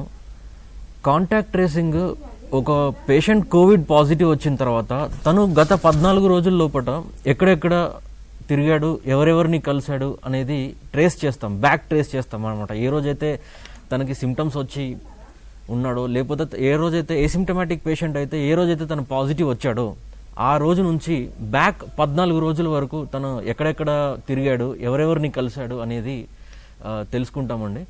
ఆ 14 రోజుల లోపల ఎవరెవరినైతే కలిశాడో సుమారుగా 40 మందిని కాంటాక్ట్ మనము తీసుకుంటూ ఉంటాము. 40 మంది వరకు కూడా కాంటాక్ట్ తీసుకోమని చెప్పారు. సో వీళ్ళందరినీ కూడా 2 రకాలుగా డివైడ్ చేస్తాము. ఒకటి హై రిస్క్ కాంటాక్ట్, రెండవది లో risk contact. High risk contact అంటే ఆ పాజిటివ్ వచ్చిన పేషెంట్కి చాలా దగ్గరగా ఉన్నవాళ్ళు, అది ఇంటి దగ్గర కానీ ఇంట్లో ఉన్నటువంటి ఫ్యామిలీ మెంబర్స్ కావచ్చు, లేదా ఒకే వర్క్ ప్లేస్లో ఒకటే ఆఫీస్లో పనిచేసిన వాళ్ళు కావచ్చు, లేదా తనతో పాటుగా ఎక్కువసేపు ట్రావెల్ చేసిన వాళ్ళు, 6 గంటలు పైబడి ట్రావెల్ చేసిన వాళ్ళు కావచ్చు, లేదా తను ఏదైనా షాప్ కీపర్ అయి ఉంటే షాప్లో పనిచేసే వాళ్ళ సెట్టింగ్ కావచ్చు. ఈ విధంగా హై రిస్క్, లో రిస్క్గా 2 విధాలు క్లాసిఫై చేస్తామండి. హై రిస్క్ కాంటాక్ట్స్ అయితే వాళ్ళకి సిమ్టమ్స్ ఉన్నా లేకున్నా కూడా వాళ్ళు ఏ రోజైతే ఎక్స్పోజ్ అయ్యారో ఆ రోజు నుంచి 5th day to 10th day మధ్యలో 1 టైం వాళ్ళని టెస్ట్ చేస్తామండి. ఈ టెస్ట్ చేసిన తర్వాత హై రిస్క్ కాంటాక్ట్స్ని ఒకవేళ వాళ్ళు పాజిటివ్ వస్తే వాళ్ళని డిపెండింగ్ అపాన్ సిమ్టమ్స్ ఉంటే ఇట్లా వాళ్ళని హాస్పిటల్లో అడ్మిట్ చేసి treated as a positive case refer చేయాల్సి వస్తుంది. లేదు వాళ్ళు ఏసిమ్టమాటిక్ ఉన్నారు అంటే, సిమ్టమ్స్ ఏం లేకపోతే వాళ్ళని హోమ్ ఐసోలేషన్ కిట్ ఇచ్చి ఇంట్లోనే జాగ్రత్తలు తీసుకోమని చెప్పి, హోమ్ ఐసోలేషన్ కేర్ తీసుకోమని చెప్పి ఇంటికి పంపిస్తాం అనమాట ఏసిమ్టమాటిక్ ఉంటే. సో ఇంకా ఈ లో రిస్క్ కాంటాక్ట్స్ అందరినీ కూడా క్వారంటైన్లో ఉంచమని చెప్తాము. ఈ లో రిస్క్ కాంటాక్ట్స్ అందరినీ కూడా 28 రోజులు క్వారంటైన్లో ఉంచుతాము. ఫస్ట్ 14 days ఏమో యాక్టివ్ క్వారంటైన్ అంటారు. తర్వాత నెక్స్ట్ 14 days ఏమో సెల్ఫ్ రిపోర్టింగ్. అంటే ఫస్ట్ 14 days ఏమో ఈ హెల్త్ వర్కర్స్ ఎవరైతే ఉన్నారో, ఆ పిహెచ్సి స్టాఫ్ ఎవరైతే ఉన్నారో, ఆశా కానీ ఏఎన్ఎం కానీ, వాళ్ళందరూ డైలీ ట్వైస్ ఫోన్ చేస్తూ ఉంటారు వాళ్ళకి, వాళ్ళ హెల్త్ స్టేటస్ ఎట్లా ఉంది, వాళ్ళని సిమ్టమ్స్ ఎట్లా ఉన్నాయి, వచ్చాయా, సిమ్టమ్స్ ఏమైనా ఉన్నాయా లేవా అనేది చేస్తుంటారు. తర్వాత నెక్స్ట్ 14 days ఏమో వీళ్ళు యాక్టివ్గా ఏమీ కాల్ చేయరు లేదా ఫిజికల్ విజిట్ చేయరు. నెక్స్ట్ 14 days వాళ్ళే ఏమైనా సిమ్టమ్స్ వస్తే వాళ్ళే హెల్త్ స్టాఫ్ ఫోన్ చేసి నాకు సిమ్టమ్స్ వచ్చాయని చెప్తున్నప్పుడు దిస్ క్వారంటైన్స్. ఓకే, తర్వాత ఈ 14 days వాళ్ళకి ఎవరైనా సిమ్టమ్స్ వస్తే ఇట్లా వాళ్ళని మళ్ళీ టెస్ట్ చేస్తాము. వాళ్ళని మళ్ళీ టెస్ట్ చేస్తే మరి సిమ్టమ్స్ వచ్చినా కానీ ఏమైనా ఉంటే టెస్ట్ చేస్తారు. సిమ్టమ్స్ వచ్చి టెస్ట్ చేసిన తర్వాత వాళ్ళకి ఏమైనా పాజిటివ్ వస్తే they will be treated as a positive patient in hospital if he is having more symptoms. లేదా ఏసిమ్టమాటిక్ ఉన్నాడంటే మళ్ళీ హోమ్ ఐసోలేషన్ కిట్ ఇచ్చి ఇంటికి పంపించేస్తారు, జాగ్రత్తలు తీసుకోమని చెప్పి హోమ్ ఐసోలేషన్ కేర్ జాగ్రత్తలు మాట్లాడుకుంటారు తర్వాత. ఇప్పుడు ఈ విధంగా కాంటాక్ట్ ట్రేసింగ్ చేసి మరి గత 14 రోజుల లోపల ఎంతమందితో తను కాంటాక్ట్ అయ్యాడు, వాళ్ళకి మరి సిమ్టమ్స్ ఉన్నాయా లేవా, సిమ్టమ్స్ ఉంటే టెస్ట్ చేస్తారు. లో రిస్క్ హై రిస్క్ అని మాట్లాడుకున్నాము. హై రిస్క్ వాళ్ళకి సిమ్టమ్స్ ఉన్నా లేకున్నా కూడా టెస్ట్ చేస్తాము. లో రిస్క్ వాళ్ళకి సిమ్టమ్స్ వచ్చేంత వరకు క్వారంటైన్లో ఉంచుతాము. ఈ విధంగా కాంటాక్ట్ ట్రేసింగ్లో మనము మాట్లాడుకుంటాము. సో ఈ ఐసోలేషన్కి క్వారంటైన్ తేడా ఏంటంటే, సిమ్టమ్స్ వచ్చిన తర్వాత పాజిటివ్ వస్తే తన దగ్గర నుంచి మళ్ళీ వేరే వాళ్ళకి ఏమైనా స్ప్రెడ్ చేస్తాడేమో అనే ఉద్దేశంతో అన్ని ఐసోలేషన్లో పెడతారు. సిమ్టమ్స్ వస్తాయేమో అని ఊహించుకొని జాగ్రత్తగా ఉండమని చెప్పేది క్వారంటైన్. ఈ ఐసోలేషన్ పీరియడ్ వచ్చేసి 17 days ఉంటుంది. క్వారంటైన్ పీరియడ్ వచ్చేసి 28 days ఉంటుంది. ఈ ఐసోలేషన్లో రెగ్యులర్ మానిటరింగ్ ఉంటుంది. ఒకవేళ హోమ్ ఐసోలేషన్లో ఉంటే కానీ రెగ్యులర్గా ఆశా కానీ ఏఎన్ఎం కానీ ఫోన్ చేసి మరి హెల్త్ స్టేటస్ ఎట్లా ఉందని కనుక్కొని రెగ్యులర్ మానిటరింగ్ చేస్తూ ఉంటారు. ఒకవేళ తను సిమ్టమ్స్ వచ్చి పాజిటివ్ వచ్చిన తర్వాత నుంచి ఒక 17 days వరకు డిశ్చార్జ్ అయిపోతారు, హోమ్ డిశ్చార్జ్ అయిపోతారు. ఆఫ్టర్ 3 రోజులుగా ఫీవర్ ఏం లేకపోతే బయటకు వచ్చేస్తారు, డిశ్చార్జ్ అయిపోతారు అన్నమాట హోమ్ ఐసోలేషన్ నుంచి. హాస్పిటల్లో అడ్మిట్ అయితే హాస్పిటల్లో మేనేజ్ చేస్తుంటారు వాళ్ళ ప్రకారంగా. I would like to add something in continuation with what Dr. Murari has told regarding contact tracing. First thing, mana state lo you all know that medical officer have been busy in many other activities. So kindly identify people who are not medical officers for contact tracing. They can be supervisors కావచ్చు, ANMs కావచ్చు, CHOs కావచ్చు, PHN కావచ్చు, ఎవరైనా సరే. Do not put medical officer for contact tracing. ఎందుకంటే ఇది మనం ఫోన్లో అయినా కనుక్కోవచ్చు లేదా ఇన్ పర్సన్ అయినా వాళ్ళ ఇంటికి వెళ్ళి కాంటాక్ట్ ట్రేసింగ్ చేయొచ్చు. నా once the person is identified అంటే ఇండెక్స్ కేస్ పాజిటివ్ వచ్చిన తర్వాత కాంటాక్ట్ ట్రేసింగ్లో ముఖ్యంగా మనం తీసుకోవాల్సిన డీటెయిల్స్, నెంబర్ 1 ఆ person demographic details, identification details అంటే నేమ్, ఏజ్, సెక్స్. అది డెమోగ్రఫీ అంటే ఎక్కడ ఉంటారు, వాళ్ళ అడ్రస్. అది నెక్స్ట్ ఇంపార్టెంట్ థింగ్ 14 days అని డాక్టర్ మురారి చెప్పారు కదా, ఈ 14 daysలో ప్రతి నిమిషము ప్రతి గంట బయటికి వెళ్ళినప్పుడు ఎక్కడెక్కడికి వెళ్ళారు, ఎవరెవరిని కలిశారు is the main crux for contact tracing. So positive వచ్చారు వాళ్ళ ఇంట్లో ఉన్న వాళ్ళు పాజిటివ్ టెస్ట్ అయిన తర్వాత వాళ్ళ ఇంట్లో ఉన్న వాళ్ళు ఎక్కడికి వెళ్ళారు. ఫర్ ఎగ్జాంపుల్ కిరాణా షాప్కి వెళ్ళొచ్చు, బయటికి షాపింగ్కి వెళ్ళొచ్చు. అది మనము గంటకి లేదా నిమిషానికి ఎక్కడెక్కడికి వెళ్ళారో ఎవరెవరిని కలిసారనేది తెలుసుకుంటాం. సో వాళ్ళు మనకి కాంటాక్ట్స్ అవుతారు. ఇందులో ఆల్రెడీ డిస్కస్ చేసినట్టుగా హై రిస్క్ కాంటాక్ట్స్, లో రిస్క్ కాంటాక్ట్స్. హలో, నమస్తే సార్. నమస్తే అండి. సార్ ఏం లేదు, ఇప్పుడు మామూలుగా కరోనా అనేది చాలా వరకు లక్షణాలు లేకుండా చాలా మందికి వస్తుంది అనేది అంటున్నారు. అంటే ఇప్పుడు బయట అయితే సర్క్యులేట్ అవ్వడంలో అంటే బయట వినిపిస్తున్న మాటల్లో సార్ చాలా వరకు కూడా మనకు కూడా ఆల్రెడీ వచ్చిపోయి ఉంటది. ఎప్పుడో ఒకప్పుడు గొంతు నొప్పి లేదా చిన్నపాటి జలుబు, దగ్గు ఇట్లాంటి ఏవో చిన్న ఈ టైంలో వచ్చే సీజనల్ సిమ్టమ్స్ కూడా ఎస్ దాని వల్ల ఏమన్నా వచ్చి పొయ్యి ఉంటది ఇప్పటికి మనకు అనే ఒక దాంతో ఉండి చాలా మంది కూడా ఏం చేస్తున్నారంటే ఇళ్లలో, అంటే నేను కూడా ఫాలో అవుతున్నదే, సార్ పొద్దున్న లేగానే కషాయం తాగడము, 2 సార్లు ఆవిరి పట్టుకోవడాలు, కొంతమంది అయితే విటమిన్ టాబ్లెట్స్ కూడా వేసుకుంటున్నారు ప్రివెన్షన్ కోసం. ఎస్ అసలు సరే రావడము అది ట్రెస్ టు ట్రేస్ అదంతా ఒక ప్రాసెస్ అయితే, ఈ ప్రివెన్షన్ కోసం మాస్క్ అనేది ఎట్లాగో బయట వచ్చినప్పుడు పెడుతున్నాం. కానీ ఈ తీసుకునే దాంట్లో అంటే మనం బయట ఇంటేక్ తీసుకునే వాటిలలో ఏంటి అసలు ఏది చాలా మంచిది, ఇది శ్రేష్టము అని చెప్పడానికి ఏమైనా ఉందా? That's a very difficult and broad question you have asked. So as of now, currently COVID ki treatment ledu. It all symptomatic treatment. Like for example virus load ఎక్కువ ఉన్నది, దగ్గు, నిమోనియా అట్లా వచ్చింది అని అంటే యాంటీబ్యాక్టీరియల్స్ అండ్ యాంటీవైరల్స్ కూడా మీరు వినే ఉంటారు న్యూస్లో, హాస్పిటల్స్లో చాలా షార్టేజ్ ఉంది అని, అవే వాడతారు తప్ప కరెక్ట్గా కోవిడ్కి ట్రీట్మెంట్ అనేది లేదు. సో డిఫరెంట్ డిపార్ట్మెంట్స్ లైక్ ఆయుష్ డిపార్ట్మెంట్ కానివ్వండి, అలోపతి డిపార్ట్మెంట్ కానివ్వండి, ఇది తీసుకుంటే రాదు అనేది లేదు. ఇప్పుడు తీసుకునేవి అంటే విటమిన్ సి తీసుకోండి లేదా కషాయం తాగండి అనేది ఎందుకు అంటున్నారు అని అంటే they are generally immune boosters. So దానివల్ల ఇది బ్రాడ్గా చెప్పారు తప్ప ఇది తీసుకుంటే రాదు అనేది అయితే లేదండి. Right. So we're talking about contact tracing. వాళ్ళు ఎక్కడ నిమిషానికి ఏ గంటకి ఎవరెవరిని కలిసారనేది లిస్ట్ చేసుకోవాలి. అండ్ దెన్ వాళ్ళు హై రిస్క్ కాంటాక్ట్స్ అయినా కానివ్వండి, లో రిస్క్ కాంటాక్ట్స్ అయినా కానివ్వండి, క్వారంటైన్ మాత్రం ఇనీషియల్గా కంపల్సరీ అందరికీ. And then high risk contacts అయితే between 5th and 10th day వాళ్ళకి టెస్ట్ చేస్తాము. పాజిటివ్ వస్తే వాళ్ళని పాజిటివ్గా ట్రీట్ చేస్తాము. నెగిటివ్ వస్తే వాళ్ళు ఆ క్వారంటైన్ పీరియడ్ని కంప్లీట్ చేయాల్సిందే. అంటే నెగిటివ్ వచ్చింది కదా అని చెప్పేసి క్వారంటైన్ పీరియడ్ అయిపోయింది అని అనుకోకూడదు. సేమ్ అట్లనే లో రిస్క్ కాంటాక్ట్స్ కూడా వాళ్ళు క్వారంటైన్లోనే ఉంటారు. బట్ వాళ్ళకి ఏంటి అని అంటే సిమ్టమ్స్ వచ్చేంత వరకు మనం టెస్ట్ చేయం. సిమ్టమ్స్ వచ్చిన తర్వాత టెస్ట్ చేస్తాం. పాజిటివ్ అయితే పాజిటివ్ అవుతారు, నెగిటివ్ అయితే అగైన్ క్వారంటైన్ కంప్లీట్ చేయాలన్నమాట. So this I would like to add within contact tracing. సో ఇది కాంటాక్ట్ ట్రేసింగ్ గురించి అయిపోయింది. Next I request doctor Shravan to discuss a little bit on isolation and quarantine. Ya, good afternoon everyone. నా పేరు doctor Shravan Reddy, already చెప్పినట్టు. And can you please the presentation? Will go through a short presentation regarding this quarantine and isolation మీద ఒక చిన్న presentation చూపిద్దాము.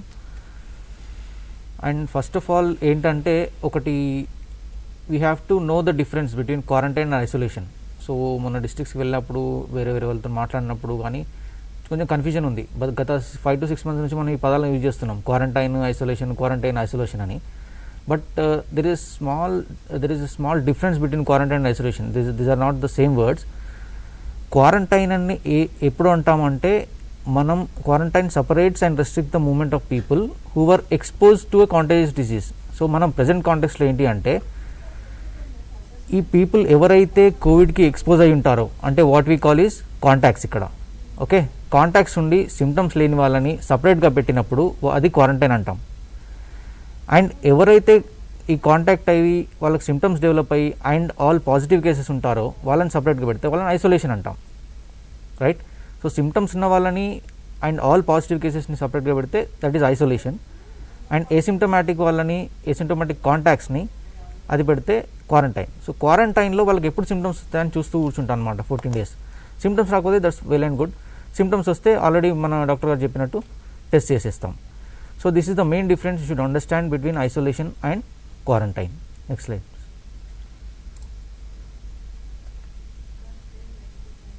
So coming to the next home isolation. Like already మనం ఇంతకుముందు చెప్పుకున్నట్టు ఒక కేస్ పాజిటివ్ వస్తే they may go to home isolation. Home isolation అయినా చేయొచ్చు, హాస్పిటల్ ఐసోలేషన్ అయినా చేయొచ్చు. సో హోమ్ ఐసోలేషన్ ఎప్పుడు చేస్తాము, ఎవరికి చేస్తాం, హోమ్ ఐసోలేషన్ ఎప్పుడు చేస్తాము, ఎవరికి చేస్తాము అనేది మనం ఇప్పుడు చెప్పుకుందాం. హలో చెప్పండి. హలో చెప్పండి వినిపిస్తుంది. ఇప్పుడు డెడ్ బాడీ ప్రోటోకాల్స్ మన ఈ మధ్య చేంజ్ అని అన్నారు. ఓకే. అయితే డెడ్ బాడీ ప్రోటోకాల్, ఇప్పుడు డెడ్ బాడీలో వైరస్ ఎంతసేపు స్ప్రెడ్ అవుతుంది, దాని డిస్పోజల్ ఎట్లా చేయాలి, ఈ మధ్య రీసెంట్ గా పేపర్లో 3 days బ్యాక్ వచ్చినప్పుడు అంటే వాళ్ళకి హ్యాండ్ ఓవర్ చేయొచ్చు పేషెంట్ అటెండెన్స్ కి అన్నట్టుగా వచ్చింది పేపర్లో, అది కరెక్ట్? డెడ్ బాడీ ప్రోటోకాల్స్ అనేవి హ్యాండ్ ఓవర్ చేయొచ్చా లేదా అనేది ఎక్కువ ఏం మారలేదండి. యాజ్ యూజువల్గా వాళ్ళు ఒకవేళ పాజిటివ్ అని అంటే జిహెచ్ఎంసి వాళ్ళ సపోర్ట్ తోటి, యాజ్ యూజువల్ క్రెమటోరియం వాళ్ళ సపోర్ట్ తోటి ప్లాస్టిక్ జిప్పర్ బ్యాగ్లోనే హ్యాండ్ ఓవర్ చేస్తారు. Face will not be revealed and then there will be distance maintained from the dead body.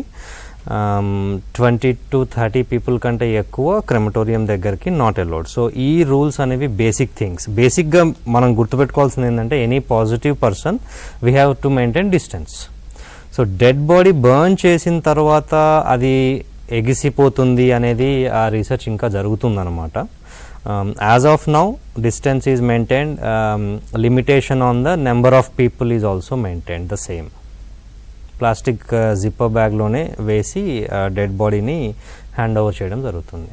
Hello hello చెప్పండి అమ్మా.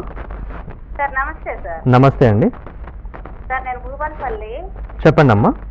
ఆశా వర్కర్గా చేస్తాను సార్. చెప్పండి అమ్మా.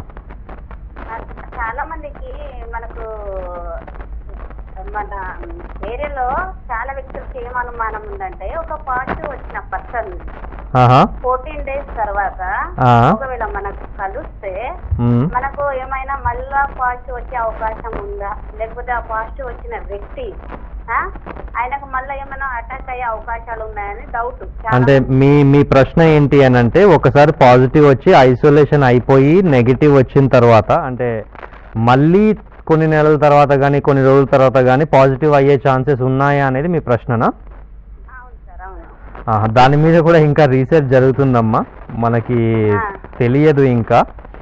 బట్ 1-2 కొన్ని దేశాల్లో ఇలా జరిగిన దాఖలాలు కూడా ఉన్నాయి. ఆ యాంటీబాడీ రెస్పాన్స్ మీద స్టడీస్ ఇంకా జరుగుతున్నాయి. సో రీసెర్చ్ ఇంకా జరుగుతుందమ్మా దాని మీద. So coming back to home isolation, home isolation ఎవరిని ఉంచాలి? ఫస్ట్ ఆఫ్ ఆల్ ఎవరిని ఉంచాలి home isolation and over the patients eligible for home isolation. So first of all ఇక్కడ మనం చెప్పుకోవాల్సింది ఏంటంటే సిమ్టమ్స్. సో పేషెంట్కి మైల్డ్ సిమ్టమ్స్ లేకపోతే ఏ సిమ్టమాటిక్ ఉండి వాళ్ళు పాజిటివ్ వచ్చారు అని అంటే వాళ్ళని హోమ్ ఐసోలేషన్లో ఉంచుకోవచ్చు. అండ్ ఎవరు డిసైడ్ చేస్తారు ఈ హోమ్ ఐసోలేషన్లో పెట్టాలా, పేషెంట్ని హాస్పిటల్ ఐసోలేషన్లో పెట్టాలా అని చెప్పేసి? So the concern medical officer ఇంతకుముందు మాట్లాడుకున్నట్టు రిస్క్ అసెస్మెంట్ చేసేసి ఆ పేషెంట్ హోమ్ ఐసోలేషన్కి ఎలిజిబుల్లా కాదా అని డిసైడ్ చేస్తారు. That is the patient side. అంటే పేషెంట్ సైడ్ నుంచి ఈ రిస్క్ అసెస్మెంట్ చేస్తాం, అంటే క్లినికల్గా తను హోమ్ ఐసోలేషన్ ఎలిజిబుల్లా కాదా అని చెప్పి. The other side is patient surroundings or environment, patient environment అంటాం.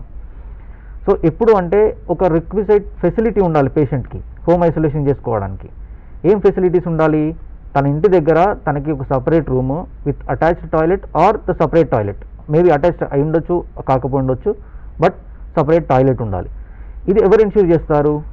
So the concern ANM or ASHA or any designated worker under the PHC వాళ్ళు ఎవరైనా వెళ్ళి ఒకసారి వెరిఫై చేసేసి ఓకే పర్వాలేదు ఈ పేషెంట్ సపరేట్ ఉండగలుగుతాడు తన ఇంట్లో అనేసి నిర్ధారణ అయిన తర్వాత వాళ్ళకి హోమ్ ఐసోలేషన్ కిట్ ఇచ్చేసి హోమ్ ఐసోలేషన్లో పెట్టాలి. సో యాక్చువల్గా what is the whole meaning of isolating A patient? Isolation ఎందుకు చేయాలి? ఐసోలేషన్ ఎందుకు చేయాలి అంటే ఈ ఇన్ఫెక్ట్ అయిన పేషెంట్, ఈ పాజిటివ్ పేషెంట్ దగ్గర నుంచి ఇంకొక వాళ్ళ ఫ్యామిలీ మెంబర్ కానీ వాళ్ళ కమ్యూనిటీలో ఎవరికి కానీ ఇంకొకరికి ఇన్ఫెక్షన్ స్ప్రెడ్ కాకుండా ఆపడమే ఈ ఐసోలేషన్ యొక్క ముఖ్య ఉద్దేశం. సో ఈ ఉద్దేశం ఫుల్ఫిల్ కావడానికి ఎలా చేయాలో అలా చేయాలి. ఒకవేళ సపోజ్ వాళ్ళ ఇంట్లో ఒకటే రూమ్ ఉంది, అటాచ్ టాయిలెట్ ఒకటే రూమ్ ఉంది, ఇంట్లో 2-3 ఉంటున్నారు. కొన్ని గ్రామాలలో ఏం చేస్తున్నారంటే ఆ ఒక్కరు ఆ ఇన్ఫెక్ట్ అయిన ఒక్కరు ఏసిమ్టమాటిక్ ఉండి తన పనులు తను చేసుకోగలుగుతున్నట్టుంటే వాళ్ళు ఆ రూమ్లో ఉంటున్నారు అండ్ మిగతా వాళ్ళు వాళ్ళ పక్కన బంధువుల ఇంట్లోనో ఎక్కడనో ఉంటున్నారు, అంటే in the vicinity, I mean walkable డిస్టెన్స్లో ఉన్న ఇంట్లో ఉంటున్నారు. So that is also good. But he should be discusses the patient. ఆ పేషెంట్ ఏంటంటే ఆ పేషెంట్ కరెక్ట్ ఐ మీన్ క్లినికల్గా స్టేబుల్గా ఉన్నారా లేదా అనేది డెఫినెట్గా చూసుకోవాల్సిన ఉద్దేశం ఉంటుంది. అండ్ ఎవరైతే పేషెంట్స్కి ఇమ్యూనో కాంప్రమైజ్ స్టేటస్ అంటాం, సో అంటే ఆల్రెడీ ఇమ్యూనిటీ తగ్గింది కాబట్టే, ఇమ్యూనిటీ కొంచెం తక్కువ ఉంది, ఇన్ఫెక్షన్ ఎక్కువ ఉంది కాబట్టి వాళ్ళకి పాజిటివ్ వచ్చారు, వన్ థింగ్. అండ్ ఇమ్యూనిటీ ఇంకా కాంప్రమైజ్ అయిన కండిషన్స్ లైక్ హెచ్ఐవి కానీ క్యాన్సర్ కానీ, క్యాన్సర్లో కీమోథెరపీ ఇస్తారు కాబట్టి ఇమ్యూనిటీ తగ్గుతుంది. అండ్ ట్రాన్స్ప్లాంట్స్ అంటే కిడ్నీ ట్రాన్స్ప్లాంట్ అయిన వాళ్ళు, ఏదైనా లివర్ ట్రాన్స్ప్లాంట్ అయిన వాళ్ళు చాలా తక్కువగా ఉంటారు. బట్ ఇన్ కేస్ ఎవరైనా ఉంటే they are not eligible for home isolation. ఇది గుర్తుపెట్టుకోవాల్సింది. అండ్ ఒకవేళ మనకు కొన్ని అనుమానాలు ఉంటాయి, డయాబెటీస్ వాళ్ళు, హైపర్ టెన్షన్ వాళ్ళు, మోర్ దాన్ 60 years ఏజ్ ఉన్న వాళ్ళందరూ హోమ్ ఐసోలేషన్లో ఉండొచ్చా ఉండకూడదా అనేది. ఉండొచ్చా ఉండకూడదా అనేది ఆ పలానా మెడికల్ ఆఫీసర్, ఆ ట్రీటింగ్ డాక్టర్ ఎవరైతే ఉంటారో వాళ్ళు రిస్క్ అసెస్మెంట్ చేసి వాళ్ళు అడ్వైస్ చేస్తే హోమ్ ఐసోలేషన్లో ఉండొచ్చు. బట్ ఇలాంటి వాళ్ళకి డెఫినెట్గా ఒక కేర్ గివర్ మాత్రం కంపల్సరీ ఉండాలి, హూ టేక్స్ కేర్ 24/7. అండ్ ఈ కేర్ గివర్కి కంపల్సరీ ఒక హాస్పిటల్ కమ్యూనికేషన్ ఉండాలి. ఐ మీన్ రేపు సిమ్టమ్స్ డెవలప్ అవుతాయి, ఏదైనా సిమ్టమ్స్ వస్తే ఎవరికి కాల్ చేయాలి, right? And the care taker should be aware of that. And next and ఇంకొకటి ఏమి అంటే హోమ్ ఐసోలేషన్లో if the patient is asymptomatic or mild symptomatic, he should be ready to monitor his own health. ఇప్పుడు మనం ఉన్నాం జనరల్గా home ఐసోలేషన్లో ఉంటే పేషెంట్కి తనకు తాను ఫీవర్ వచ్చినా, తనకు తాను ఎనీ కాఫ్ వచ్చినా, ఎస్ఓబి వచ్చినా, he should know himself and he should able to communicate to the district authorities or the local health worker, ANM gaani, ASHA gaani. And what we say is ఆరోగ్య Setu app download చేసుకోవాలని చెప్పేసి. So ఆరోగ్య Setu download చేసుకోవాలని home isolation guide lines ఇచ్చాము already. So that is one of the guide lines. And they can assess the risk in the home isolation app, ఆరోగ్య Setu app. దాంట్లో వాళ్ళ near by ఎవరైనా infected ఉన్నారా, నియర్ బై ఎవరైనా sick ఉన్నారా అనేది will get to know that. And next ఏమంటే ఈ హోమ్ ఐసోలేషన్ కిట్. సో ప్రతి ఒక్క హోమ్ ఐసోలేషన్ పేషెంట్కి హోమ్ ఐసోలేషన్ కిట్ అనేది ప్రొవైడ్ చేయాలి. సో ఈ హోమ్ ఐసోలేషన్ కిట్లో ఏమేమి ఉంటాయి, దానికి సంబంధించిన మెడిసిన్స్ ఉంటాయి. ఐ మీన్ యాంటీబయాటిక్ కావచ్చు, విటమిన్స్ కావచ్చు, ఇమ్యూనో బూస్టర్స్ కావచ్చు, అండ్ ఆల్సో దానిలో mask, sanitizers etcetera. So this home isolation kit ఎవరు ఇవ్వాలి, concern PHC staff or the PHC staff home isolation kit provide చేయాలి. And at the same time ఈ home ఐసోలేషన్లో పెట్టడానికి వెళ్ళినప్పుడు I mean at least the first day medical officer కానీ ఆ treating doctor ఎవరైతే ఉన్నారో, even medical officer or any other doctor should go visit the house and assess the house and make sure that he can trace some contacts there. Even contact tracing ఇప్పుడు doctor Murali గారు చెప్పినట్టు even you can use that opportunity for the contact tracing. So ఇప్పుడు ఈ home ఐసోలేషన్లో ఉంచాం పేషెంట్ని. So we need to tell patient, అంటే పేషెంట్కి కొన్ని ఇన్స్ట్రక్షన్స్ ఇవ్వాలి. పేషెంట్ యాక్చువల్గా మనం చెప్పుకున్న ముఖ్య ఉద్దేశం ఏంది, ఈ పేషెంట్ నుంచి, ఈ హోమ్ ఐసోలేషన్ ఉన్న పేషెంట్ దగ్గర నుంచి ఇంకొకరికి ఇన్ఫెక్షన్ పోకూడదు. So he has to stay in the separate well ventilated room and he has to drink enough of water and maintain isolation. Always wear a mask. He should always wear a mask whenever he is in home isolation, or he should not come outside the home isolation. And తను ఏం use చేసుకున్నా, even handkerchief కానీ, tissues కానీ etcetera, it should be stored in a sealed polythene cover until they are disposed or disinfected or washed. Suppose ఆయన tissues వాడుతున్నారు, I mean hand usable what you call paper napkins వాడుతున్నారు, so they should be thrown in a closed bin. ఒకవేళ handkerchief వాడేది ఉంటే he should preserve that or he should store that in a sealed బ్యాగ్లో పెట్టేసేసి wash చేసే వరకు సపరేట్గా ఉంచాలి. అండ్ ఆల్వేస్ తను ఎప్పటికీ ఏమంటారు వాళ్ళకి ఐదర్ 1 hour ఆర్ 2 hours ఒకసారి కంపల్సరీ చేతులు సోప్ అండ్ వాటర్తో కడుక్కోవాలి, లేదంటే హ్యాండ్ శానిటైజర్ యూజ్ చేయాలి.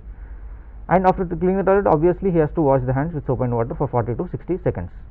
So one more thing is like the main route of transmission of this virus, what we spoke in the beginning of this session, ఎలా transmit అవుతుంది అనేది one of the key role playing in transmission is like the objects. So ఏ objects అయితే మన patient use చేస్తారో objects నుంచి transmission అవ్వడానికి chances ఎక్కువ. So whatever the utensils or objectives or bed line ఏది యూజ్ చేసినా అది డైరెక్ట్గా పేషెంట్ కేర్ గివర్ కానీ ఇతరులు కానీ టచ్ చేయకూడదు. So patient if he can wash his own utensils or own clothes, it is better that he only washes his clothes. తను చేసుకోలేకపోతున్నప్పుడు కేర్ గివర్ చాలా ప్రికాషన్స్ తీసుకోవాలి బిఫోర్ డూయింగ్ దట్. వన్స్ ఏంటంటే clothes wash చేయడానికి sodium hypochlorite available ఉంటే ఒక ½ an hour sodium హైపోక్లోరైట్లో soak చేసేసి తర్వాత డిటర్జెంట్లో వాష్ చేసుకోవచ్చు, లేదంటే హాట్ వాటర్లో సోక్ చేసేసి తర్వాత డిటర్జెంట్లో వాష్ చేసుకోవచ్చు. And utensils also the same. And whatever the mask they are using, like surgical mask మనం కేర్ గివర్ కానీ పేషెంట్ కానీ వాడతారు. సో ఆ సర్జికల్ మాస్క్ ఏమైతే యూజ్ చేస్తారో అవి ఇన్ఫెక్ట్ అయి ఉంటాయి. సో వాటిని కూడా సోడియం హైపోక్లోరైట్లోనే డిస్ఇన్ఫెక్ట్ చేసుకోవాలి. And one more main thing ఏంటంటే ఈ ఇన్ఫెక్షన్ ఈ పేషెంట్ దగ్గర నుంచి కేర్ గివర్ దగ్గర నుంచి కమ్యూనిటీకి వెళ్ళేది కొన్ని రూట్స్ ఉంటాయి. ఎప్పుడు అంటే వీళ్ళు యూజ్ చేసిన మాస్క్ కానీ ఏదైనా టిష్యూస్ కానీ whatever it is general వేస్ట్లో పడేసేస్తే this will go into the community. So better avoid the waste generated by the patient or the care giver should not go outside in the general trash. So and ఈ వీళ్ళకి hospitalisation ఎప్పుడు అవసరం? Home isolation ఉన్నారు, he is well and good, symptoms ఏం లేదు, మామూలు చాలా బాగా చూసుకుంటున్నారు, చాలా బాగుంది. బట్ కొన్ని వార్నింగ్ సైన్స్ ఉంటాయి హాస్పిటలైజేషన్కి. ఆ వార్నింగ్ సైన్స్ ఏంటి అంటే, one is persistent high fever, కంటిన్యూస్గా fever more than 101 degrees Fahrenheit కానీ 102 degrees Fahrenheit కానీ ఉన్నప్పుడు, and develop bluish colouration of lips and face. ఈ bluish discolouration of lips and face ఎప్పుడు వస్తాయి? When there is decrease in the oxygen in the blood. So అలాంటి కానీ, and severe SOB like severe SOB or severe cough and weakness, persistent pain or pressure in the chest or pain in abdomen, difficulty in breathing and mental confusion etc. ఇలాంటి symptoms ఉన్నప్పుడు ఇమీడియట్గా ఆ patient care ఎవరైతే ఉన్నారో ఆ immediate provided contact నెంబర్కి call చేసేసి they should approach the hospital. So అందరిలో ఒక క్వశ్చన్, ఇప్పుడు హోమ్ ఐసోలేషన్ ఎప్పుడు డిస్కంటిన్యూ చేయాలి? హోమ్ ఐసోలేషన్ ఉన్న పేషెంట్ ఎప్పుడు డిశ్చార్జ్ అని చెప్పబడతారు, రైట్? సో మేము మన ఫీల్డ్కి వెళ్ళినప్పుడు డిఫరెంట్ ఏరియాస్లో డిఫరెంట్ గైడ్లైన్స్ పాటిస్తున్నారు. But the thing is that patient under home isolation will stand discharged after 10 days of symptoms onset and no fever for 3 days. అంటే ఏంటంటే సిమ్టమ్స్ స్టార్ట్ అయిన దగ్గర నుంచి 10 రోజుల వరకు ప్లస్ దాంతో పాటు వరుసగా 3 రోజులు ఫీవర్ ఉండకూడదు. సో ఇలాంటి టైంలో he's set he can be discharged. But దీని తర్వాత 7 days కూడా he has to be monitor for symptoms. So better for 17 days he is in home isolation and after 17 days he will be discharged, right? So the period for home isolation is 17 days and 17 days తర్వాత తనకి retesting అవసరమా అంటే, as per the guidelines there is no need of any retesting for the home isolated patient after 17 days of finishing of home isolation. And మనం home isolation గురించే మాట్లాడుతూ వస్తున్నాము, but home quarantine గురించి ఎక్కువ మాట్లాడలేదు అనుకుంటున్నాం కదా. So the same guide lines, the same precautions and infection, even the aim of quarantine is also same. ఏంటంటే ఆ టైంలో ఇన్ఫెక్ట్ అయి ఉన్న వాళ్ళు మేబీ ఇన్ఫెక్షన్ స్ప్రెడ్ చేస్తారు, సిమ్టమ్స్ లేని వాళ్ళు ఇన్ఫెక్షన్ స్ప్రెడ్ చేస్తారని వాళ్ళు క్వారంటైన్లో పెడతాము and will observe them to develop symptoms. So వాళ్ళు కూడా సేమ్ ఇన్ఫెక్షన్ స్ప్రెడ్ చేసే పొటెన్షియల్ వాళ్ళకు ఉంది కాబట్టి సేమ్ ప్రికాషన్స్ పాటిస్తూ, this is for 14 days. As Dr. Murari said, it is plus 14 plus 14. I mentioned here 14 days. 14 days he has to be actively supervised by the health workers, and next 14 days he has to self assess him. అంటే తనకు తాను చూసుకోవాలి, ఏమైనా symptoms వస్తే తనకు తాను మన ఫెసిలిటీస్ని approach అవ్వాలి. This is the home quarantine. And one more thing, 14 days ఉండాలి. సపోజ్ ఈయన కాంటాక్ట్ అయిన వాళ్ళకి టెస్ట్ కాలేదు అప్పటి వరకు, సో టెస్ట్ అయ్యి పాజిటివ్ వస్తే 14 days కంపల్సరీ ఉండాలి. సరే ఈయన కాంటాక్ట్ అయిన వాళ్ళకి టెస్ట్ అయింది, నెగిటివ్ వచ్చాడు అనుకోండి, he need not be home quarantine for those 14 days. But it is the earlier, like 14 days వరకా లేకపోతే తనకు నెగిటివ్ వచ్చే వరకా. But for any positive contact it is for 14 days. So ఇప్పుడు ఈ డిస్ట్రిక్ట్ అథారిటీస్ రోల్ ఇన్ దీంట్లో. So the health status of those under home isolation should be monitored. So home isolation మనం హోమ్లో పెట్టాము, పలానా కోవిడ్ పర్సన్ ఎవరనేది అనేది. So కొంతమంది ర్యాపిడ్గా డిటీరియేట్ అయ్యే అవకాశం ఉంటుంది. So daily the health monitoring should be done by the health care workers by visiting the house preferably or through telephonically. అంటే కొన్ని డిస్ట్రిక్ట్స్లో హెల్ప్ లైన్ ఎస్టాబ్లిష్ చేశారు, I mean monitoring clinical monitoring cell లాగా establish చేసి రోజు వాళ్ళు call చేస్తున్నారు 1 to 1 patient by patient. So అదొక మెథడ్. అండ్ ఈవెన్ ఎవరైనా హై రిస్క్ వాళ్ళు ఉన్నారనుకోండి, I mean with hypertension, diabetes వాళ్ళు హోమ్ ఐసోలేషన్లో ఉన్నారంటే డెఫినెట్లీ మెడికల్ ఆఫీసర్ విజిట్ చేస్తే it will be best. And clinical status of the case should be recorded by the health staff. So health staff వెళ్ళినప్పుడు మనం ఏఎన్ఎమ్స్కి thermal guns ఇచ్చాము, pulse oximeters ఇచ్చాము. They should measure the temperature and they should measure the saturation of the patients. And ఇంకొకటి ఏమంటే ఎమర్జెన్సీలో shift చేసే mechanism patient shift చేసే mechanism కూడా it should be established and it should be implemented. And all family members and contacts shall be monitored and tested as per the protocol. So family members ఉంటారు, family members ఒకవేళ home isolation ఉన్నా కూడా family members already contacts అయి ఉంటారు. They should their clinical status should be monitored daily whenever the ANM or ASHA visit his house. And ఎవరికైనా symptoms develop అయితే already మనం చెప్పుకున్నాం, అందరూ ఫ్యామిలీ మెంబర్స్ అందరికీ కాలా 1 minute. హలో చెప్పండి. క్వశ్చన్ అడగాలనుకుంటున్నాను యాక్చువల్గా. అడగండి. యాక్చువల్గా ఇప్పుడు మనకు హైడ్రాక్సిక్లోరోక్విన్ టాబ్లెట్స్ మనకు ఐసోలేషన్ కిట్ లో మనకు 30 టాబ్లెట్స్ ఇస్తున్నారు కదా మనకు. ఈ 30 టాబ్లెట్స్ మనకు ఓన్లీ 5 days, ఇప్పుడు దాంట్లో ఏదైతే లీఫ్లెట్ ఉందో దాని పట్ల ఓన్లీ 5 days అని చెప్పేసి మెన్షన్ చేశారు. ఈ 30 టాబ్లెట్స్ ఎందుకని ఇస్తున్నారు ఐసోలేషన్ కిట్ లో? ఈ 30 టాబ్లెట్స్ మ్యాండేటరీగా వాళ్ళతో యూజ్ చేయించాలన్నా పాజిటివ్ పేషెంట్ తోటి? ఎస్ మీ క్వశ్చన్ తీసుకున్నామండి. Will answer this shortly. Okay, once ఈ హోమ్ ఐసోలేషన్ అయిపోయిన తర్వాత will answer it definitely. So what ever we have discussed till now, it's home isolation is for 17 days and all the family members should be tested as per the guide lines. So thank you. This is all about the home isolation and home quarantine. Okay, now we will discuss about infection prevention and control measures. దీంట్లో 3 concepts ఎవరైనా గుర్తుపెట్టుకోవాలండి. Number 1, for health workers అయినా సరే, general community అయినా సరే, am I protecting myself, తర్వాత am I protecting my patients, and am I protecting the community. ఈ 3 concepts గుర్తుపెట్టుకున్నట్లయితే దీంట్లో వచ్చే స్ట్రాటజీస్ అనేవి అందరికీ అప్లై అవుతాయి. Whatever the concept is, there are 3 things which we have to follow. First one is, అంటే మీడియాలో కూడా చూసుంటారు SMS అని, sanitiser, mask and social distancing. So first we will talk about masks for health care workers. వాళ్ళు depending on their setting, అంటే హాస్పిటల్లో positive పేషెంట్స్తో ఉన్నారా, లేదు అని అంటే కమ్యూనిటీలో సర్వేకి వెళ్తున్నారా, లేదు అని అంటే PHCలో UPHCలో టెస్టింగ్ చేస్తున్నారా, depending on the settings we will use different types of masks. First one, positive patients దగ్గరికి వెళ్ళే వాళ్ళు ఒకవేళ వాళ్ళని టచ్ చేయడం కానీ, ఎగ్జామినేషన్ కానీ, శాంపుల్స్ తీసుకోవడం కానీ చేసే వాళ్ళు అట్లయితే వాళ్ళు కంపల్సరీ మొత్తం PPE కిట్ వేసుకోవాలి. అండ్ దెన్ N95 మాస్క్ దాంట్లోనే ఉంటుంది. వేరాజ్ ANMs, ఆశాస్ కమ్యూనిటీలో సర్వే చేస్తానికి వెళ్ళేవారు లేదా OP చూసేవారు దూరంగా కూర్చొని వాళ్ళు మెడికల్ మాస్క్ పెట్టుకుంటే చాలు.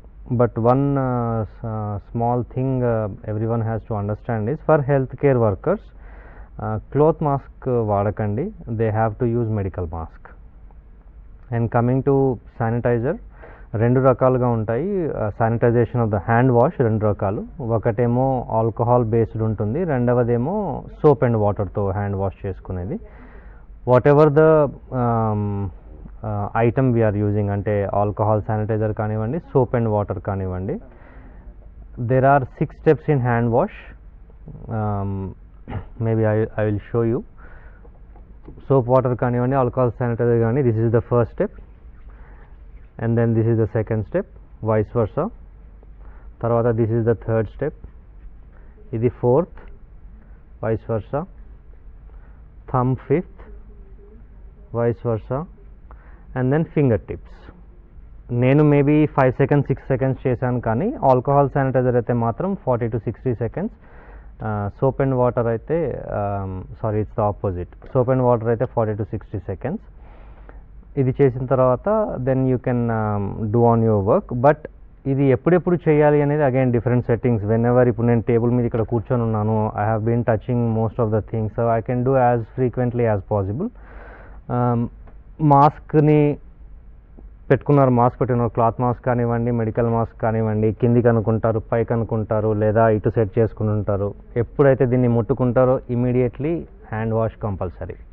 అది శానిటైజర్ అయినా కానివ్వండి, సోప్ అండ్ వాటర్ అయినా కానివ్వండి. కమింగ్ టు సోషల్ డిస్టెన్సింగ్, దాన్ని ఆల్రెడీ ఫిజికల్ డిస్టెన్సింగ్ అని కూడా అంటున్నారు. Physical distancing is nothing but minimum, అంటే స్టార్టింగ్లో చెప్పారు కదండి, అది 1 meter వరకు పడుతాయి దగ్గినా తుమ్మినా. సో 1 meter డిస్టెన్స్ అనేది మెయింటైన్ చేయాలి physical distancing. Social distancing is nothing but gatherings కానీ, ఫంక్షన్స్ కానీ వాటికి వెళ్లకుండా అవాయిడ్ చేయడం. ఒకవేళ వెళ్ళినట్లయితే డిస్టెన్స్ మెయింటైన్ చేయండి, దట్ ఈస్ ఫిజికల్ డిస్టెన్సింగ్.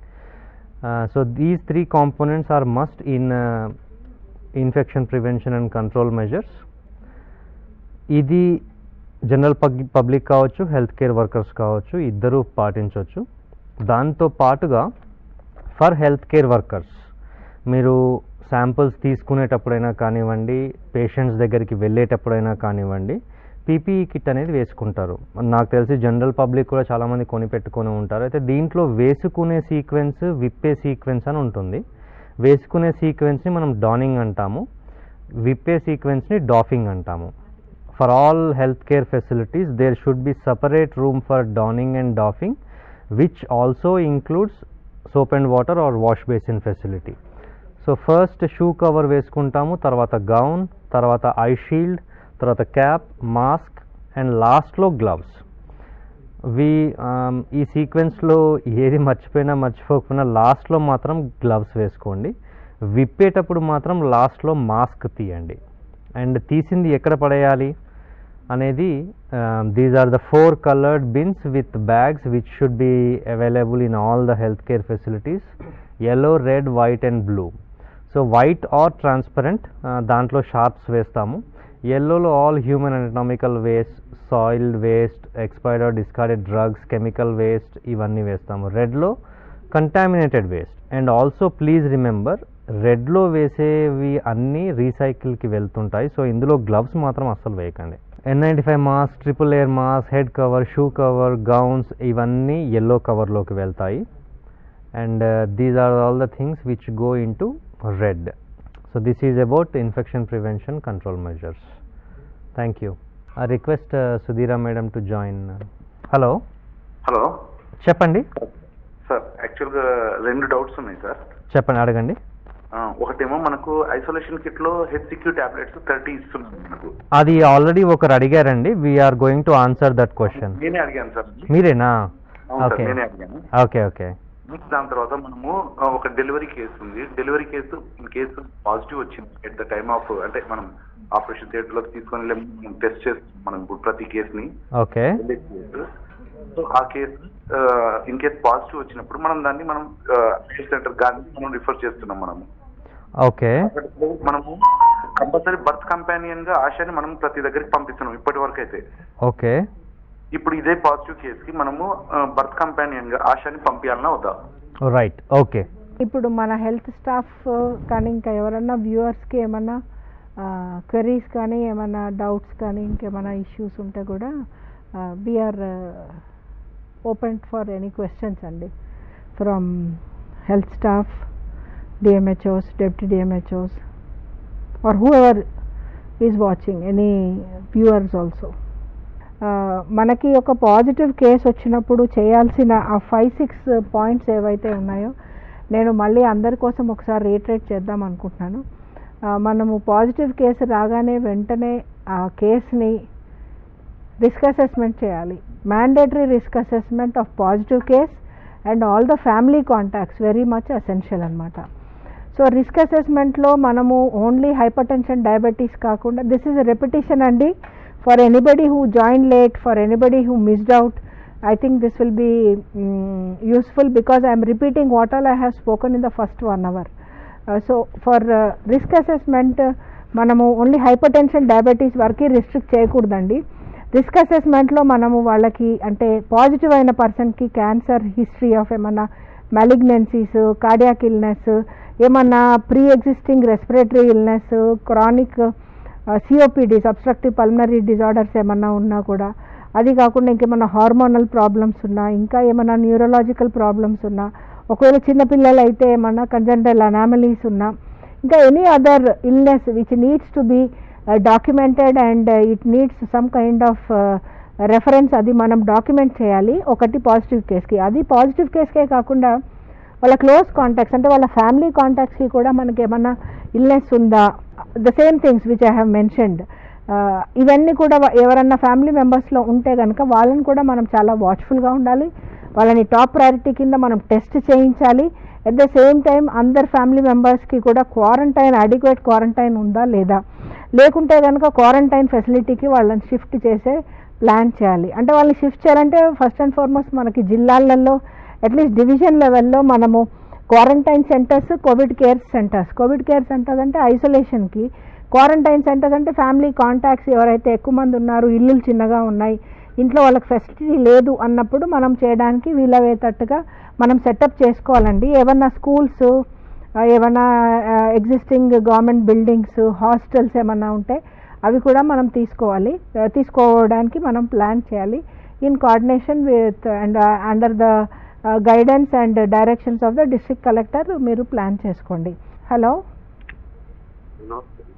నమస్కారం అండి, చెప్పండి. హలో మేడం, మీరు ఎవరు, ఎక్కడి నుంచి అనేది ఒకసారి ఇంట్రడ్యూస్ చేసుకొని మీరు క్వశ్చన్ అడగండి. మేము గుళ్ళప్పచెప్పల్ నుంచి ఫోన్ చేస్తున్నాం. మేడ్చల్ అండి, మేడ్చల్ డిస్ట్రిక్టా? మేడ్చల్. హలో, మేడ్చల్ డిస్ట్రిక్ట్, కుండ్లపోచంపల్లి, చెప్పండి. ఏం లేదు మేడం, మా కొడుకు నెత్తి నొప్పి అని అంటే నెత్తి నొప్పి అని పోతే పాజిటివ్ అన్నారు మేడం. పాజిటివ్ అయ్యాడా? మేడం చెప్పండి. అదే మేడం, ఆయన రూమ్ లా వేసి అది ఇస్తారు మేడం, అది మెడిసిన్ అన్ని ఇస్తారు. అయితే మేము పోయి ఇస్తే ఏమి ఇబ్బంది ఉండదు కదా మేడం రూమ్ లా, దానికోసము. మళ్ళా ఇంకోటి అది అది మన ఆక్సిజన్కి చూస్తే ఆక్సిజన్కి 97 వచ్చింది మేడం. ఆక్సిజన్ 97. ఓకే. అదే మరి మీ అబ్బాయి ఏజ్ ఎంత అండి? 24 మేడం. ఓకే. ఇంకా వేరే ఏమన్నా హెల్త్ ప్రాబ్లమ్స్ ఏమన్నా ఉన్నాయా మీ బాబుకి? లేవు మేడం, ఏం లేవు. మీరేం కంగారు పడాల్సిన అవసరం లేదండి. ఏజ్ కూడా 24 ఇయర్స్, వేరే హెల్త్ ప్రాబ్లమ్స్ కూడా లేవు. అది కాకుండా కూడా మీ బాబు చదువుతున్నాడు కదా, స్టూడెంట్ కదా, ఆయన సెపరేట్ గా రూమ్ లో ఉంటున్నాడా? సెపరేట్ లో రూమ్ ఉంటుండు. ఇంట్లోనే ఉంటున్నాడా? ఇంట్లోనే ఒక్కడే ఉంటుండు. అయితే ఇంకా 2 రూమ్లు ఉన్నాయి మేడం సెపరేట్. ఆ రూమ్లలో మీరు ఉంటున్నారు? మేము వేరే దగ్గర ఉన్నాం. మా కొడుకు పోయి ఇస్తుడు, మళ్ళీ అక్కడనే ఉంటుండు ఒక బాబు. అందుకని మీరు కంగారు పడాల్సింది ఏం లేదండి. ఇప్పుడు మీరు ఇందాక చెప్పారు కదా, వేలుకి ఆ చిన్న మిషన్ లాగా దొరుకుతుంది, అది ఒక చిన్న క్లచ్ లాగా ఉంటుంది, పల్స్ ఆక్సిమీటర్ అంటాం మనం. దాన్ని బట్టి మనకి శరీరంలో ఆక్సిజన్ అంటే ప్రాణవాయువు ఎంత శాతం ఉన్నది అనేది మనం కనుక్కోవడానికి అవకాశం ఉంటుంది. సో అది 90% అంటే 100 నుంచి 90 వరకు ఎంత ఉన్నా కూడా మనకేం ప్రాబ్లం లేదు. అది 90 దాటి ఇంకా కిందకి పడిపోతూ ఉండి ఆయనకి దగ్గు, ఆయాసంగా ఉంటే అప్పుడు మనము డాక్టర్ దగ్గరికి వెళ్ళాల్సిన అవసరం ఉంది. లేదా మీరు అక్కడ కోవిడ్కి మీకు ఎవరైతే మీకు ఫోన్ నెంబర్ కూడా ఇచ్చి ఉంటారు మీ బాబుకి, వాళ్ళతోని మీరు కాంటాక్ట్ చేస్తే సరిపోతుందండి. కంగారు పడాల్సింది ఏం లేదు. ఆల్రెడీ ఆయనకి వేసుకోవాల్సిన మందులు, విటమిన్స్, జింక్, వైటమిన్ సి ఇవన్నీ ఇచ్చి ఉంటారు, కావాల్సిన యాంటీబయాటిక్ అది ఇచ్చి ఉంటారు. కాబట్టి మీరేం కంగారు పడాల్సిన అవసరం లేదు. మీరు కావాలనుకుంటే వీడియో కాల్, మామూలు ఫేస్ టైం కాల్ చేసి మాట్లాడవచ్చు మీ అబ్బాయితో. కాకపోతే మీరు అదే ఎన్విరాన్మెంట్లో మీరు ఉండకూడదు, ఎందుకంటే అది తొందరగా వేరే వాళ్ళకి అంటే ప్రమాదం ఉంది కాబట్టి ఐసోలేషన్లో మనం పెడతామన్నమాట. దానికి ఏం మీరు కంగారు పడాల్సిన అవసరం లేదు. 17 రోజుల తర్వాత ఇంకొక 1 వీక్ కూడా అట్లాగే సెల్ఫ్ రిస్ట్రిక్టెడ్ ఐసోలేషన్లో ఉండి ఆయన మామూలుగా మీరందరూ కూడా కలిసి ఉండొచ్చు. ఏముండదండి, ఏం కంగారు పడక్కర్లేదు, ఏమి ఇబ్బంది ఉండదు. అలా సో ఇప్పుడు హోమ్ ఐసోలేషన్లో కూడా లేకపోతే కాంటాక్ట్ ట్రేసింగ్లో కూడా స్టాఫ్కి కానీ రిస్క్ అసెస్మెంట్, ఇప్పుడు మేము ఎక్స్ప్లెయిన్ చేసిన మెథడాలజీస్, ప్రొసీజర్స్, స్ట్రాటజీస్, డిఫరెంట్ కాంపోనెంట్స్లో కూడా ఏ స్టాఫ్కి అయినా కూడా ఎవరికైనా డిఎంహెచ్ఓకి కానీ ఎవరైనా ఎస్పీహెచ్ఓస్, డెప్యూటీ డిఎంహెచ్ఓస్ ఎవరైతే ఉన్నారో ఆన్లైన్ ఇప్పుడు ఈ ట్రైనింగ్ అటెండ్ అవుతూ ఉన్నారో ఎవరైనా కానివ్వండి, లేకపోతే మామూలు ప్రజలైనా కూడా ఎవరికైనా ఏమైనా డౌట్స్ ఉన్నా, ఏదైనా ఇష్యూస్ ఉన్నా అడగండి. Whether it may be administrative ప్రొసీజర్స్లో అయినా కూడా ఏమైనా ఇష్యూస్ ఉంటే we will take those questions regarding కోవిడ్-19. సో ఇందాక క్లోరోక్విన్ గురించి ఒకరికి డౌట్ వచ్చింది. సో అది యాక్చువల్గా ఏంటి అంటే ప్రొఫిలాక్సిస్ అనమాట. So since we all know ఇది న్యూ వైరస్, ఇది న్యూ కైండ్ ఆఫ్ ఇన్ఫెక్షన్, ఇది ఫస్ట్ టైం గ్లోబల్ లెవెల్లో ఒకసారి వచ్చేసింది. సో మనకి pre existing data, pre existing methodologies అన్నీ కూడా we are along with the virus we are also moving and we are able to understand. But కాకపోతే ఏంటంటే the guidelines from the ministry say that 400 mg twice a day. ఆ tablet వచ్చేసి hydroxychloroquine 200 mg ఉంటుంది. అది 2 tablets twice a day. First start అంటే ఇవాళ start చేస్తే అది కాంటాక్ట్స్కి అనమాట, అంటే పాజిటివ్ కేస్కి దరిదాపుల్లో ఉండే వాళ్ళ ఫ్యామిలీ మెంబర్స్, క్లోజ్ ఫ్యామిలీ మెంబర్స్కి, వైఫ్ కానీ పేరెంట్స్ కానీ బ్రదర్ సిస్టర్ చిల్డ్రన్ అక్క తమ్ముడు అట్లా ఎవరైతే అదే ఫ్యామిలీలో ఉంటారో మనము ఫ్యామిలీ కాంటాక్ట్స్కి ఇస్తాము. సో వాళ్ళు కంటిన్యూగా అది 3 weeks, మళ్ళీ 400 mg, మళ్ళీ 400 mg, అట్లా 3 weeks అదే రోజు. ఫర్ ఎగ్జాంపుల్ సండే స్టార్ట్ చేశారనుకోండి, మళ్ళీ వచ్చే సండే తీసుకోవాలి, అలాగా 3 వారాలు తీసుకోవాల్సిన అవసరం ఉందన్నమాట. So that is very very important. అంటే it is giving one kind of protection అని the studies and various sources మనకి వస్తున్న ఇన్ఫర్మేషన్ అనమాట. సో అందుకనే ఇది మనము ఇస్తున్నాం అనమాట కాంటాక్ట్స్కి. So for all our health care officers ఏంటి అని అంటే, please ensure that the home assessment is done, indiscriminate home isolation, because the guideline is there. Actually home isolation guideline is to facilitate totally asymptomatic positive persons so that we don't overflood and crowd our health facilities. అందుకు home isolation మనం ఇస్తున్నాం. ఏంటంటే totally asymptomatic are mild symptoms ఉన్న వాళ్ళ కోసం home isolation. But ఆ house కన్వీనియంట్గా ఉండాలి. ఆ హౌస్ కన్వీనియంట్గా లేకపోవడం వల్ల మనం అందరినీ హోమ్ ఐసోలేషన్ పెట్టేయడం వల్ల ఏమవుతుందంటే the spread is very rapid and there is a possibility and probability for more of the contacts to become positive if the home isolation is not taken up meticulously. So our point, that is a take home point andi. If the home isolation is not as per the standard set rules and set guidelines for the ANMs and ASHAs, nenu DMHO's group lo కొంత message information పంపించాను. So tomorrow when we do for the ANMs and ASHAs, so I request all the DMHOs to ensure that the ASHA has those. అది తెలుగులో ఇచ్చాం మేము guidelines, but today మేము డాక్టర్స్కి అన్నాం కాబట్టి I think already most of you would have read it, so we did not go through all the home isolation guidelines in detail, but it has to be a well ventilated room, separate room with a separate washroom, and there should be only one person who is authorized caregiver, and as per the guidelines there should be no contact between the caregiver and the positive patient, and even if there has to be any kind of minimal contact unte kuda with a protective mask and gloves petkuni ellali. And if there are any kind of symptoms after during the period of home isolation also, to seek medical care immediately andi. So that is that point we should not miss. Home isolation, so aa point manam miss avvaddante వాళ్ళకి daily follow up undali for 17 days. ఆ 17 days అయినాక కూడా they should be in restricted movement for another 1 week, so that they are, ఎందుకంటే the recovered కేసెస్కి అన్నిటికీ చాలామంది they are complaining or they are having lots of myalgia, lots of general weakness and all that, so that they can take another additional 1 week of rest and resume to their normal activity after yet another week. So that is the recommended kind of a follow up for home isolation.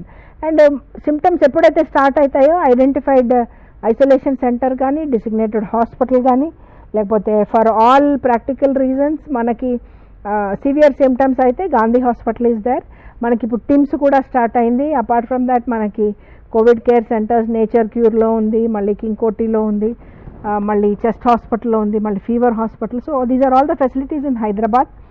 And also district head క్వార్టర్స్లో కూడా మనకి designated facilities ఉన్నాయి. సో అకార్డింగ్గా వాళ్ళకి referral point పెట్టుకోవాలి.